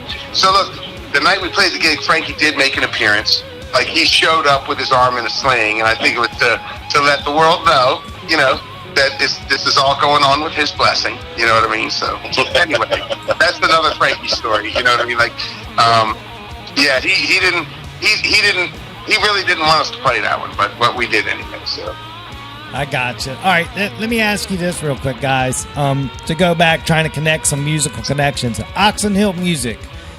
What's the earliest age you remember going there, and do you remember any of the employees? 12 years old. my family had a liquor store in Oxon Hill, Mead Liquors, and Oxon Hill Music was just 2 miles up the street. And on the Keller family owned it. Leo Keller, and I don't remember his wife, Mr. and Mrs. Keller, and Jimmy Keller was a close personal friend of Frankie's. And Jimmy Keller and Frankie Clarke were real close. Frankie used to work at Speed Unlimited, and off of Allentown Road for a long time. Yeah. And then, but they were close music wise. And Frankie and Jimmy, Frankie told me this story a couple times. Jimmy Keller was he was a large man too. He was overweight and just a heavy guy. Then he was young though, but him and Frankie were good friends. And Jimmy Keller was a multi-instrumentalist musician because his parents owned a music store. He played in a lot of bands, and him and Frankie were friends. And one day, him and Frank were hanging out, and they were supposed to do something the next day. And he called, and his Mrs. Keller answered and said that Jimmy had passed away in the middle of the night. And so Frankie had a huge connection to Oxon Hill music. That's where I started taking lessons under a guy named Joel Christie, who went on to get his master's in guitar. Never heard from that guy again, but I was 12 years old, and he was a really, really sharp guitar teacher. So that's where I met Chris McLaughlin, who played with Mike Stacy. And what time frame is this? What time frame? We are talking about 78, 79, wow. 80. Wow. Yeah. Wow. Okay. Yeah. Yeah, 78, 79, 80. What year did Highway to Hell come out? 80. 79. 79. So I remember buying that album, having that album, and I was working at my dad's liquor store in the summertime on a Saturday. And we used to take lessons at Oxon Hill Music on Saturday, my brother and I. And I remember buying that album on a Saturday. So it was like 79, 78, 79. That's when I was in Oxon Hill Music. And Now, Mike's, the and Oxon Mike's Hill Music, that was the one off St. Barnabas Road next to the Heck Company, right in there? No. It was closer to where the old... I'm thinking Music and Arts Center. Never mind. No, it was closer. It was right across the street from Sites Liquors, John. Okay. I'm thinking of Music and Arts Center over there in that mall area. Yeah. and you said Mike Stacy was around that same time frame, coming out of the same area? Yes. He lives... Was he taking lessons with you guys? Were y'all hanging out? Well, Mike Stacy. So that's where I met a guy named Chris McLaughlin. And Chris McLaughlin is an Oxon Hill kid who played guitar and took a little bit of lessons there. But he ended up being good friends with Mike Stacy. And actually, Chris moved to Nashville years ago, and he probably sees Mike now. He makes his living doing something on the computer and then playing photography now, playing gigs. I got you. Sorry. Go ahead. I'm just trying to figure out, did Mike Stacy take lessons at Oxon Hill Music? Who taught Mike Stacy how to play guitar? Do you know that? I don't really know. Mike Stacy, when I met him, he already knew how to play guitar, man. He taught everybody else. And he was shredding it up. Damn, man, it's like the search for Animal Chin, man. I'll find it. Whoever taught that dude how to play guitar should be like enshrined, man. He was like Buddha before he knew he was Buddha, man. Mike Stacy is a self-taught, well-read genius, man. He's very well educated and well-read. I mean, I know that. Yeah. I'm just curious to know who taught him. I'm just trying to trace it down, Now I'm on a quest. Right. We got to get him on the line. Right. That's what I'm saying, man. That's cool stuff, man. But no, this is great, guys. I love hearing all these old stories, especially back from the old neighborhoods, hearing how you guys were coming up. Hey, man, we were just taking lessons, and then look at us now. I just think that's cool because it was a different way of communicating with one another back then. It wasn't an instant communication. You had to plan. Right. That's right. And I remember taking lessons at the Music and Arts Center. You know, I think I only did like a few months of it.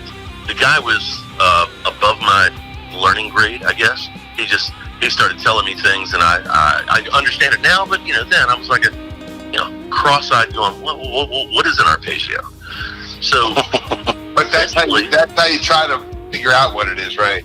Right. So then, when it came to the early '80s, I was working at a print shop, and we had to print these cards for a company called Hot Licks Guitar Shop, and they were by the. I had to deliver them, and they were right next to the state police barracks, which is next. Right. That's when I met Paul again, and eventually met Mike Stacy, and my friend Buster and I took lessons from Mike Stacy. Wow. So y'all are disciples. That's right. Yep. Nice. Yeah. Isn't it interesting how Hot Licks was born, lived, and died in our lifetime? You know, Paul retired, and hey, I got to manage it for a year and a half. Hell yeah, dude. Legacy. Yeah. Did you really, Dan? Yeah. Fuck yeah, dude. I brought it back. I brought it back before it went out of business. Yeah, dude. If a couple of other decisions were made, it'd still be cranking. I'll leave it like that. I'll be nice. Yeah. Well, I know. I bought a lot of gear from there. So. Well, yeah, me too. And so the first location, I remember a swap meet they had there, and I bought a Gibson Flying V. It was a real early '70s model. Real skinny neck, real thin neck, real skinny body, a toggle switch, you know, and I still have it, and I've had it custom painted, but I paid like $250 for it, and it's like a rare early 70s. But now it's all custom painted, everything, but I still have it. And and then the time I bought my bottom Marshall cabinet, the bottom half to my stack, was on a Saturday. It was at a swap meet at the second location. And we were opening up for Slaughter that night. And me and Frankie were there at the swap meet, and we were opening for Slaughter that night at Jack's. And I just went, Frankie, man, I think I want to have a double stack finally. And I just went and charged on my credit card a bottom stack Marshall, you know, brand new in the box, put it in the back of my car, and then, you know, just left it like that. That night we went to the gig at Jack's. I took the brand new Marshall box out of my car, ripped it open, pulled the cabinet out. I threw the Marshall box in the dumpster behind the club, and, you know, then I had a full stack that night. Love it, dude. I fucking nice. Love it. That's awesome. That is the true story. You know, that's the first double stack. That's when I had my first full stack. There was a swap meet at Hot Licks, second location, and Frankie was there that day because that night we were opening for Slaughter, and I bought that cab and threw the box in the dumpster behind the club, man, and just, you know. That gives me such a visual of, you know, the excitement and, you know, tearing that box open like it's Christmas, you know, just. Yeah. Well, hey. I should have kept it, but I thought it was cool to throw it in the dumpster behind the club, you know, I just thought it was rock and roll. You know? Right, hey, now check it out, man. The bug gets you too, because when I managed Hot Licks my first time at the swap meet that first year in 2015, I definitely bought a Zach Wild Les Paul.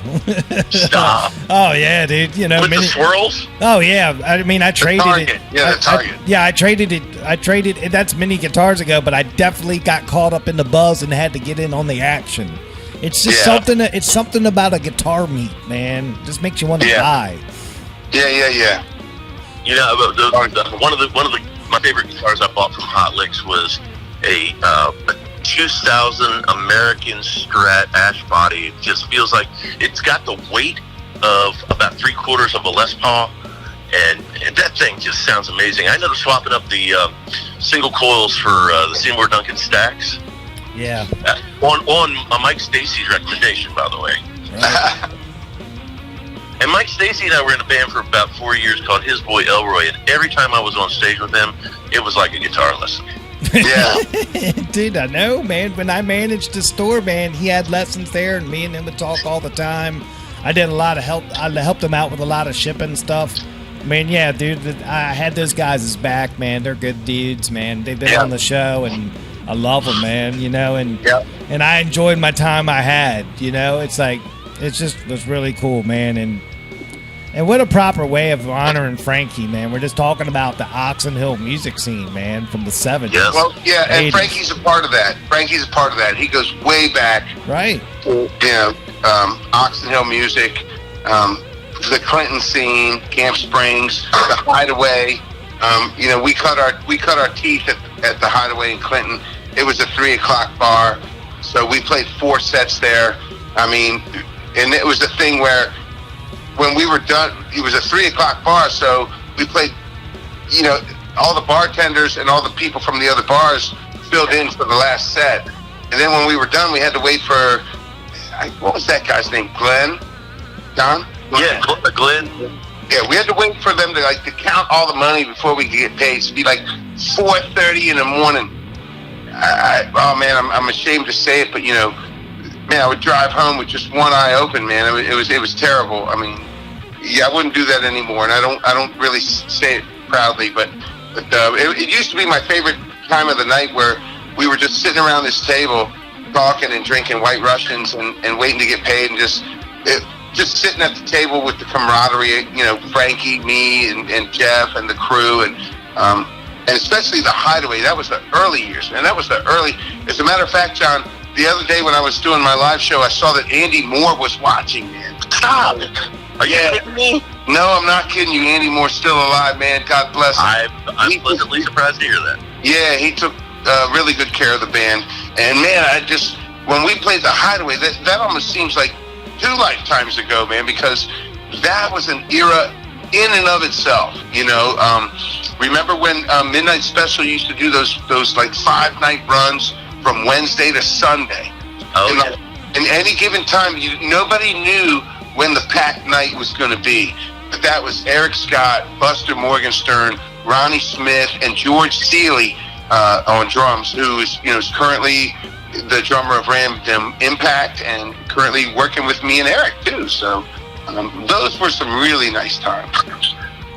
Yeah, that was an amazing era, because those long nights. I remember Buster telling me, "Man, I was 2 feet up on a stage, and the smoke was 2 feet from the ceiling. So all I was doing, even though I don't smoke, was inhaling smoke." Right. That's back when you could smoke in the clubs, right? Yeah. Here you go. Hey, Mike, I'm going to bring up something. All right. You know, you and I and Frankie, we shared the same girl for a little while, on and off. For me, it was when Frankie introduced me to her. She was Who are you talking to, John? she was a white bolt-on PRS, and Frankie turned me on to her and said, "Man, you should date her for a while." And it was my first experience of the PRS guitar, and that PRS changed my direction in the way I started looking at guitars and looking for tone, because it was killer. But you know, as times changed, I ended up having to. We had this thing where the right of first refusal for purchasing or selling. So I had Frankie out and say, "Hey man, I got to sell this guitar. Do you want?" He said, "Oh yeah, I'm taking it back." Said same price. He took it back, and then did you buy from it? Did he give it to you? You know what? The one that I have? Yes. So it was one of his. That's another thing I made notes about. John, was he sold me one of his white PRSs that he used to play. It was a bolt-on neck, and he had drawn all those skulls all over it. Yep. And so, you know, I was like, "Well, Frank, I'd like to have a PRS." He goes, "I'll sell you this one for $850, bolt-on neck." And I was like, "Well, I can't really play it as is because it was all his hand-drawn skulls. So I wanted to make it my own." So I was having a few guitars custom painted at this paint shop that painted like motorcycles and, you know, things like that, you know, fenders and gas tanks and all that. And they painted guitars. They painted anything.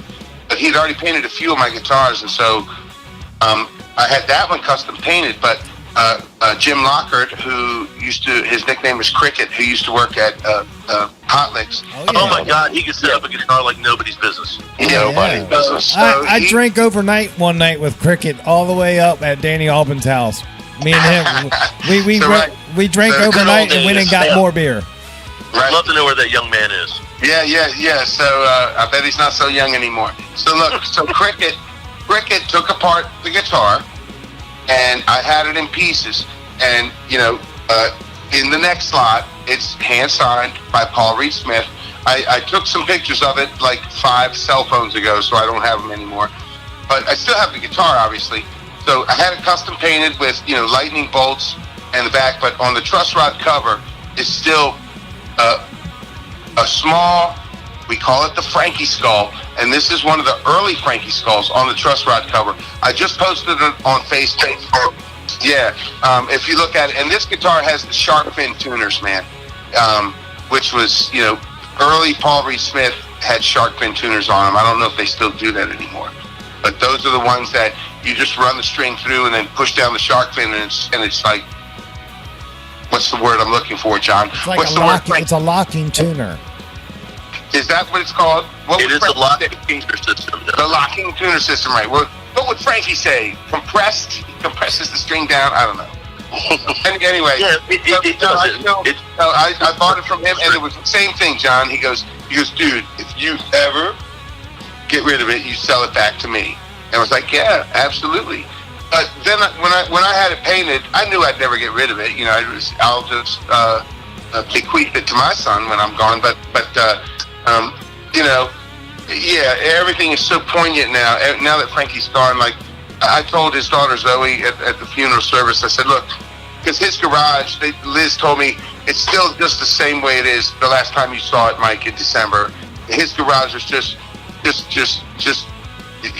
oh my God, there's no, you don't even know there's workbenches there. It's like cables, amps, guitars, things, cables, ashtrays. Well, maybe not ashtrays anymore, but I told Zoe, I go, the only thing I want, all his shit is for you kids. But the only thing I want is like, if you can find a couple of those Frankie picks, guitar picks. I just want a couple Frankie picks. I have one. Yeah, they were thick triangles. Well, here's the thing. The 3 of us, me, Jeff, and Frankie, we all used the triangle-shaped picks. But Jeff and Frankie used the heavy gauge, and I went a little bit lighter. But it was not even by design. One day we discovered, you use those shape? Like we all used the triangle shape. But those 2 used heavy shape, and I used, heavy gauge, and I used a lighter gauge, a 63 millimeter gauge, whatever that is. But that's just weird because that's the year I was born, the 63s, those are the ones I used. Wow. Vintage beer, great strings. Yeah, wow. Jeez. Wow, guys. Wow. We could go on for another hour if we wanted, man. Yeah. This is a mega we're episode. currently getting ready to set the record for the longest episode we've ever had. And you know what, we could go on forever. Yeah, and maybe why don't we pick it up another time, guys? Yeah, anytime, man. I think, dude, we're all about honoring Frankie's memory, and I think we did a really fantastic job just talking about him, the music scene, and I think he'd be really happy about it, and I just pray he's listening right now to us. Well, I'll be honest with you. I got a little bit caught up. I've had a few glasses of wine, and I stand by it. Nice. Can we pop an ollie for Frankie, please? Sure. What's that? I'm going to go run and grab That one. is- So, Alban, give me some filler time. Give me 15 seconds, buddy. Mike, it means you got to take a sip.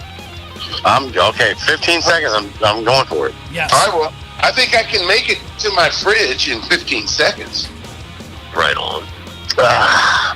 So did y'all hear about that farmer down in Calvert County? He ended up getting his stimulus check and bought a bunch of chickens. Oh my God, John! What? He got his money for nothing and his chicks for free. Yeah, I knew it was coming. Ooh, I'm back, man. I got my ollie ready. Dad jokes. Oh, look out. So we're waiting So on sorry. Mike. Mike's on an ollie run too, right? Hey, you know how boogers get married, right? Nope. Oh, They tie the snot. Oh my God! Can we back up to John's joke? I want to say one thing. It's a 2-syllable word. Garone. Hey, there was before the all this Corona stuff happened, I was at work and I went out for lunch, and there's a construction site nearby, and there was a guy carrying some conduit, like a long pipe, and I looked at him and I was like, God, man, it looks like he's getting ready to do some pole vaulting. I said, hey, are you a pole vaulter? And he said, no, I am German, but how did you know my name is Volta? Come on. I'm sorry, guys. John, sometimes it's bad. It's really so bad. Sometimes it works. John, I love you so much. Dan Albin, Dan Harsha, you guys have done such a great thing with what you're doing in your show, and being guitar players yourselves. It's so nice that you build up, your fellow musicians, and thanks for the opportunity to let me talk about Frank. And John, we'll be missing Frank for a while, and I just want to say you guys are really helping out the community, the music community, and thanks so much. I'm looking forward to being on your show again when like I said, I've got a few projects in the works, I'm doing my Live at 5 every Sunday. John's doing his. John, what time is your thing? Every Wednesday? I do. Ryan Forrester and I do a show called Low Places, Friday nights at 8. Friday night. That's awesome. Episode 10. Tell Ryan we said what's up. Yeah, we've had Ryan on. Yeah. Yeah, I got to reach out to him. Yeah, man. Ryan's the man, dude. He's tired. Angelic vocals, great songwriter, great guitar player. I know you guys don't. What is it? You guys don't hit a bad note. What is it? What is it with you guys? Auto-tune. Yeah. I wish you got a bad auto-tune. No, I know your secret, John. I know your secret. Don't worry. Nice. You just keep the checks coming, John, and I won't say anything. I love it. Hey, everybody got their ollie ready, man. I got mine. Oh, damn, I just crushed it while y'all were talking. No, I got it. All right, I'm going to let Mike Mead, you crack yours. Actually, I'll go first. Luskey, you go, and then Mike Mead, you can take it home for Frankie. What do you think? Well, what are we doing? Are we saying something or just drinking? No, you're going to pop it into the microphone of the phone so we can hear that pop. And then, He's been drinking wine. How are you going to do that? Okay, hold on. Let me get something to pop. Hold on. Yeah. But I got it. Yeah, so what we'll do is me and John will pop ours, and it'll be fun. And then you can say a word, then pop yours, Mike. Yeah, I'm going as fast as my little legs will carry me. No, you're fine. It's not a race. I'll get one more here. Hold on. Oh, all right, Albin. I convinced him to drink one more. Your arm. Oh, my arm is so sore from the twisting. You know what? This is vintage Gurus. I don't think I've ever heard a Guru show quite like this. It's music talk radio. It's music talk radio. All right. So we're popping the top, right? Right. We're gonna go in order. I'm gonna go. Albin's gonna go. Luskey's gonna go. You're gonna say a word on Frankie, then pop yours. All right. Okay, got it. All right. So here you go. Here's mine. All right, Albin. Cool. Luskey. Yeah, all right, Mike, say a word, then pop yours. Frank Christopher Clarke, a.k.a. Frankie Clarke, you motherfucker.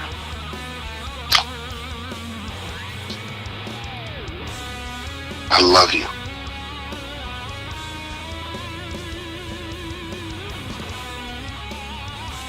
I can drink to that, man. That was Beautiful. awesome. Beautiful.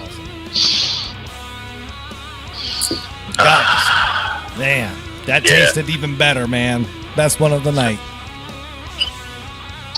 Well, I'm going to say, you guys, the pleasure has been ours for sure.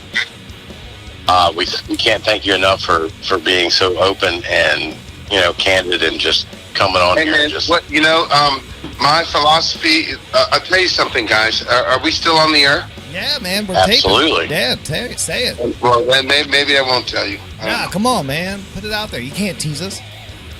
I just want to say that I suppose before the coronavirus hit, you know, I maintained kind of I didn't do much of a presence on Facebook or online because, you know, you want people to come out and see you live, you know. But now it's like, well, you know, the whole deal is media presence. And so, I don't know, I'm being a little bit more open with myself. And in light of Frankie's death, you know, I don't mind putting myself out there a little bit. And, you know, in this little small corner of our world that we have, you know, here in Southern Maryland and in this area. So that's all I want to say is I'm being a little more visible because I realize it's what is called for. John has always known that. He's way ahead of everyone. And you know, rest in peace, Frankie Clarke. Really, that's all. All right. Rest in peace. And you know what, Dan, let me tell you something. Thank you for having these two shows back to back. It really conjures up the nostalgia and the beauty of the thoughts and memories that, you know, may have just sat there and just haunted me now and then. But to talk about them and share them, and Mike, thank you for joining us today. And I know it's extremely hard for you. You spent so many years on stage with him. It's just nice to be able to have these memories spoken about and not Dude, I only, please don't anyone take anything for granted. You know, to have the other musicians tell me that it's like, wow, man, you know, you got to be on stage with him, like me and Jeff and Mike, you know. Yeah, I certainly fucking did, man. He was, he you know, I don't know. You know, he left me to tell the tale, and I'm going to do my best. You can appreciate that, man. I guarantee you that. Absolutely appreciate that. Mike, you are part of his legacy, and along with, I mean, his family is his prime legacy. You being in the band, I mean, it's like having another relationship. A band is a relationship between friends and musicians. John, the first thing that Liz said to me when I arrived at the funeral home was, looks like we both lost our partner. Oh my God. That's what Liz said to me. And it meant the world, you know, because she realized I was his musical partner and she was his life partner. And, God. And his own wife told me that. So she's just an amazing person, an amazing woman. She's the one that made him live for another 3 or 4 months doing battle with, you know. They wanted to put him in hospice. She fought that shit. Right. And, you know, and the kids are amazing. You know, I feel for the kids, but they're amazing, you know. Frankie taught them well, that's for sure. So he's gone too soon. And, hey, look, guys, if you don't mind, I'm going to jump off. I got to go. Hey. It has been so great. And John and Dan, I will talk to y'all soon. All right, Mike. Take it easy, buddy. Thank you. Buddy. We'll see you, man. Thanks, All right. Thank you so much. All right, we'll see you Sunday live at 5, man. All right, man. See you then. All right. Bye. Bye. Wow, guys, man. Mike's a good guy, man. I just loved having him on tonight, and his candor tonight was right there, and everything he said was 100% genuine.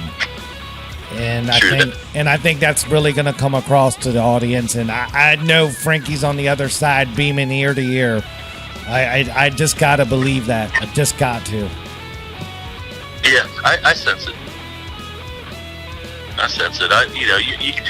You can like, I still hear his voice, you know.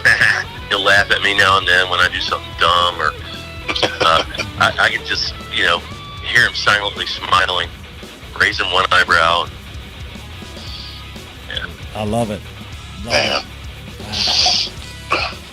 All right, Mr. Luskey, we're going to let you off the hook, too, man. We've had you on almost 2 hours, man, and I just can't thank you enough, man. This is cool. Yeah, I love talking with you guys, man. Dude, we got 3 hours of John Luskey in the last week. Isn't that great? Yeah, man, life's great, man. I'm serious. That is great, man. I mean, a guy of that stature spend that kind of time with us. It says that we've got something going on here. You know, you guys have had something going on for quite some time now. What episode is this? Episode 73. 73. 73. Almost consecutive. Yeah. Yeah, that's really incredible. Yeah, we started in the fall of 2018. So, Yeah. and we just been nonstop, man. Me and Alban have that like attitude. If we're gonna set out and do it, we're gonna do it, and we're not. You know, we're gonna see it through, and that's what really propelled the show. And you do. You just propel through pandemics and elections and all kinds of stuff. And you got all kinds of stuff. Yeah, Matt. You know how it is. It's like we spend a few hours once a week together every week for forever. So, you guys ever bicker and fight? Not really. It's been a long, long time, but I don't even think it was really big a deal. Behind the scenes, I'll tell you, as friends for 30 years, yeah, we don't always agree on everything, but we don't fight about it. We just hear each other out, and we figure out what we're going to do, and we go do that. Y'all, I'm going to tell you something. That is the perfect relationship. That is the way it should be. Yeah. You hear each other out, you agree to disagree or agree on something, and move on. Right. Yeah. We understand what we're set out to do, so we do that. Our own personal beliefs are we don't really disagree. I shouldn't say that, but whatever it is that we don't agree on isn't it's never an argument. There's never any of that. We just do what we do. Yeah. And a very, very clear goal about what we want to do, and we both agree on that, so that's why we're doing it. So, and you do it very well. This is a well put together show. Yay! Thanks, man. I really appreciate that coming from you, John, because you've been on Earth a little longer than me, and I appreciate 40 years more. Yeah, I appreciate the wisdom, man, and to hear you compliment us, man. That's the world to me. That means it to me, man. That's cool. Yeah, that's very cool, man. You bring a lot of validity to what we do by having you on, so. And that's reciprocal, because you keep me relevant and in people's ears that are listening, and it's something that I'm not going to be able to do. I mean, I'm not out there all the time, and especially now with the restrictions, nobody is staying me live except on Friday nights at 8. See, there it is. I like that. I did do one show Saturday. I did a show in a parking lot of a restaurant called the Killarney House, and they had 4 panes of drive-thrus. I love it. Brilliant.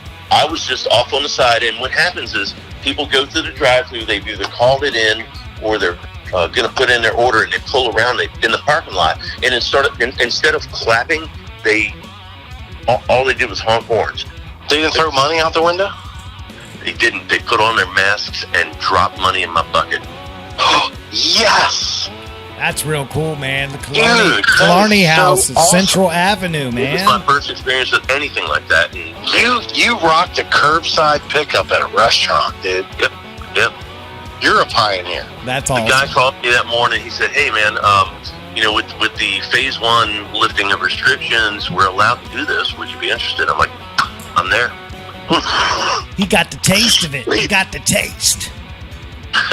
Dude, that is so cool. I mean, it's not about the tip jar or the money bucket. I shouldn't joke about hey, did anybody throw any money? It's about you getting out and doing what you are passionate about. Oh my God, it was so nice. You want to entertain people and you want to play for people. And those people probably appreciated that, because there's none of that in their life right now. How cool is that to drive through and go, "Oh yeah, dude, yeah, I like that, man. That's great." We've got live music while we're waiting for our food, and there were some people just ordering drinks. And there was one couple where they had a couple of drinks and they ate their food in their car, and he was like, "Hey, John, I gotta go," yelling out the window. I'm like, "Oh, okay, is everything okay?" And his wife had to use the restroom. The restaurant was closed. There's no restroom there, so Right. roll on. So that kind of promoted the rotation of people going through the parking lot. Dude, that is brilliant. That's awesome. That's good stuff. You're like a drive-in movie, but in in real person there. Yeah. Felt like that. And I don't see why people couldn't, there's a winery over in Prince Frederick running here, and they bought this enormous screen, and they were going to do drive-in movie. And before phase 1 happened, they said, "No, we're going to fine you $1,000 per car if you have people there." Yeah, I read about that. You're in your car, man. I know. But now I think they can do it without those kind of repercussions. Good. Stay tuned for that. That's awesome. It's coming. It's coming. It's coming. You could open you could do a solo acoustic to open the movie, before the movie. And I've got this FM transmitter. It's just like a low wattage FM transmitter. I could have it. Everybody tune in to 88.3. Right. Yeah, I know what you're talking about. It's so cool. I love it. I love it. See how more creative everyone has to become. And Right. That's right. You're getting it, man. Necessity is a motherfucker for invention. There it Right. is. That's it. Full circle. John Luskey, you've got a knack for this. You need a radio show, sir. Oh man, I just love to join you guys every once in a while. Dig that too. Deal. Dig that. Deal. That's a deal up in here. Hey, but John, seriously, man, we're gonna cut you loose, man. It's been honored to have you this long. We're coming up on it. We're at the mega episode level. This is officially the longest episode ever, so that's a fact. So you're part of history there.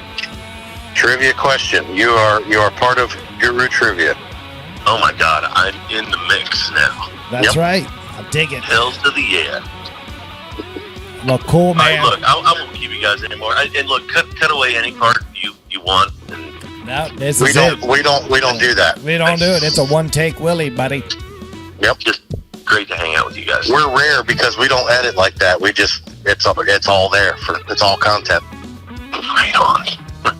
Yeah, I dig it. No one else does a 2-3 hour weekly freaking podcast. I can tell you that.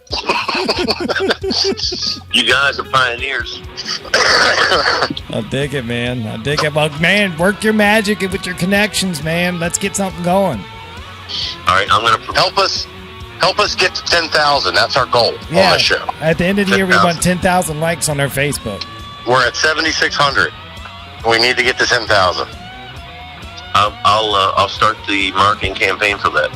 I appreciate it, man. If you could hook us up, man, that'd be really cool, dude. I'll throw Facebook money behind that shit.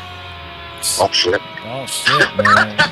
I'm a couple of ollies in, so sorry. I was like, this is a show that's never made money. It's not here to make money. But if you want to do that, we're not going to turn it down. But I'm going to throw Facebook money behind the promotion of the show to get 10,000. Yes, dude. If you dude, we'll give you a weekly spot to promote, man. We can make you a commercial or something. Oh shucks. So yeah, we'll talk, man. That's really cool, man. But no, seriously, hook that up, man. Hook it up. You hear it first on the show. Luskey's gonna come aboard and help us, man. This is cool. I will do.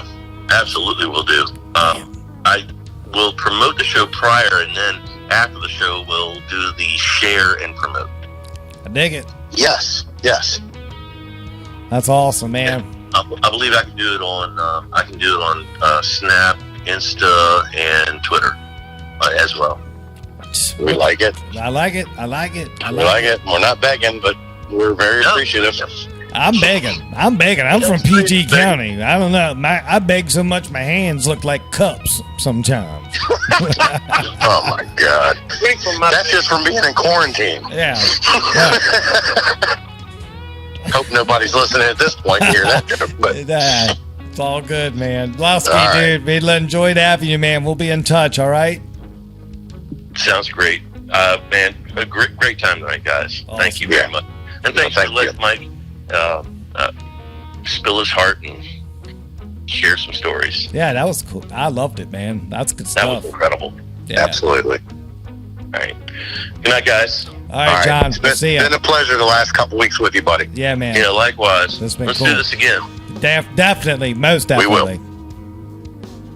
Good night. God bless. All right, man. From Guitar Gurus. We'll see you later, Luskey. Ciao. See y'all. See ya. Wow, dude. There goes John Luskey, Southern Maryland legend in his own right. Damn right, man.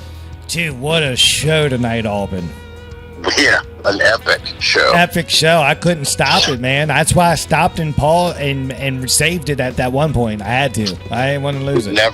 We've never had to stop and take a pause Yeah, during a featured spot. right. Yeah, dude. So there's a fact right there, but no one will even know where it's at. But we had to do it. And dude, man, I loved it, dude. This show turned out everything I wanted it to be. We honored Frankie's legacy. Mike got to come on and shared some great stories and got his heart out there for everybody. Just to know that it really affected him and affected a lot of people. But I feel a lot better.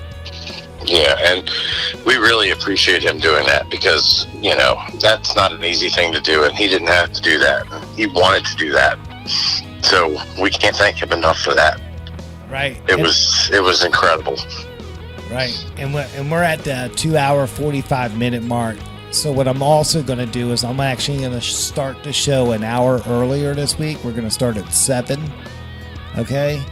And go with me on this because by the time the 8 o'clock normal time, if anybody's just built in and that's their time they tune in, we'll get right to the Frankie action right at that 1 hour mark. So that works out too. So good plan. And that way we're not up half the night. You know what I mean? Just doing the premiere. Also a good plan. All right. And then it'll be there. And it's good. This is a great episode. It's a little lengthy, but it's there forever for everybody to enjoy. And I'm honored, and I'm sure you're honored just to be able to be part of it. You know? There's no question. I couldn't imagine that, you know, to be a part of something like this I couldn't even thought. I couldn't imagine it. Yeah. So. Yeah, and then the compliments coming from Luskey and Mike, I mean, that's just awesome right there, you know? Yeah. It's just real cool, man. I'm just glad it turned out the way it did, but whew, I'm a little spent, man. Yeah, a little spent. Just a little. Right. Man, the only other thing I want to say is just thanks to our normal sponsors, Allied Renovations, Christopher Lane Tattoos, Cooper Construction, Southern Maryland Chronicle, Island Music. And hopefully in a couple more weeks we'll be back to normal. But I know next week we got a really great show planned. So stay tuned for the post on Monday to see who's coming back. But it's some familiar faces. And I think everybody's going to be happy. They'll bring a big crowd themselves to the premiere. So I'm looking forward to it. And wow, man, episode 73, man. Part 2 of the Frankie Clarke tribute, man's in the can, man. How are you, man? You there? Yeah, I'm here, man. What do you want to say before we got to go, man?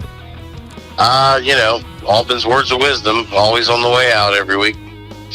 Like I always say, just be good to each other, man. Be kind.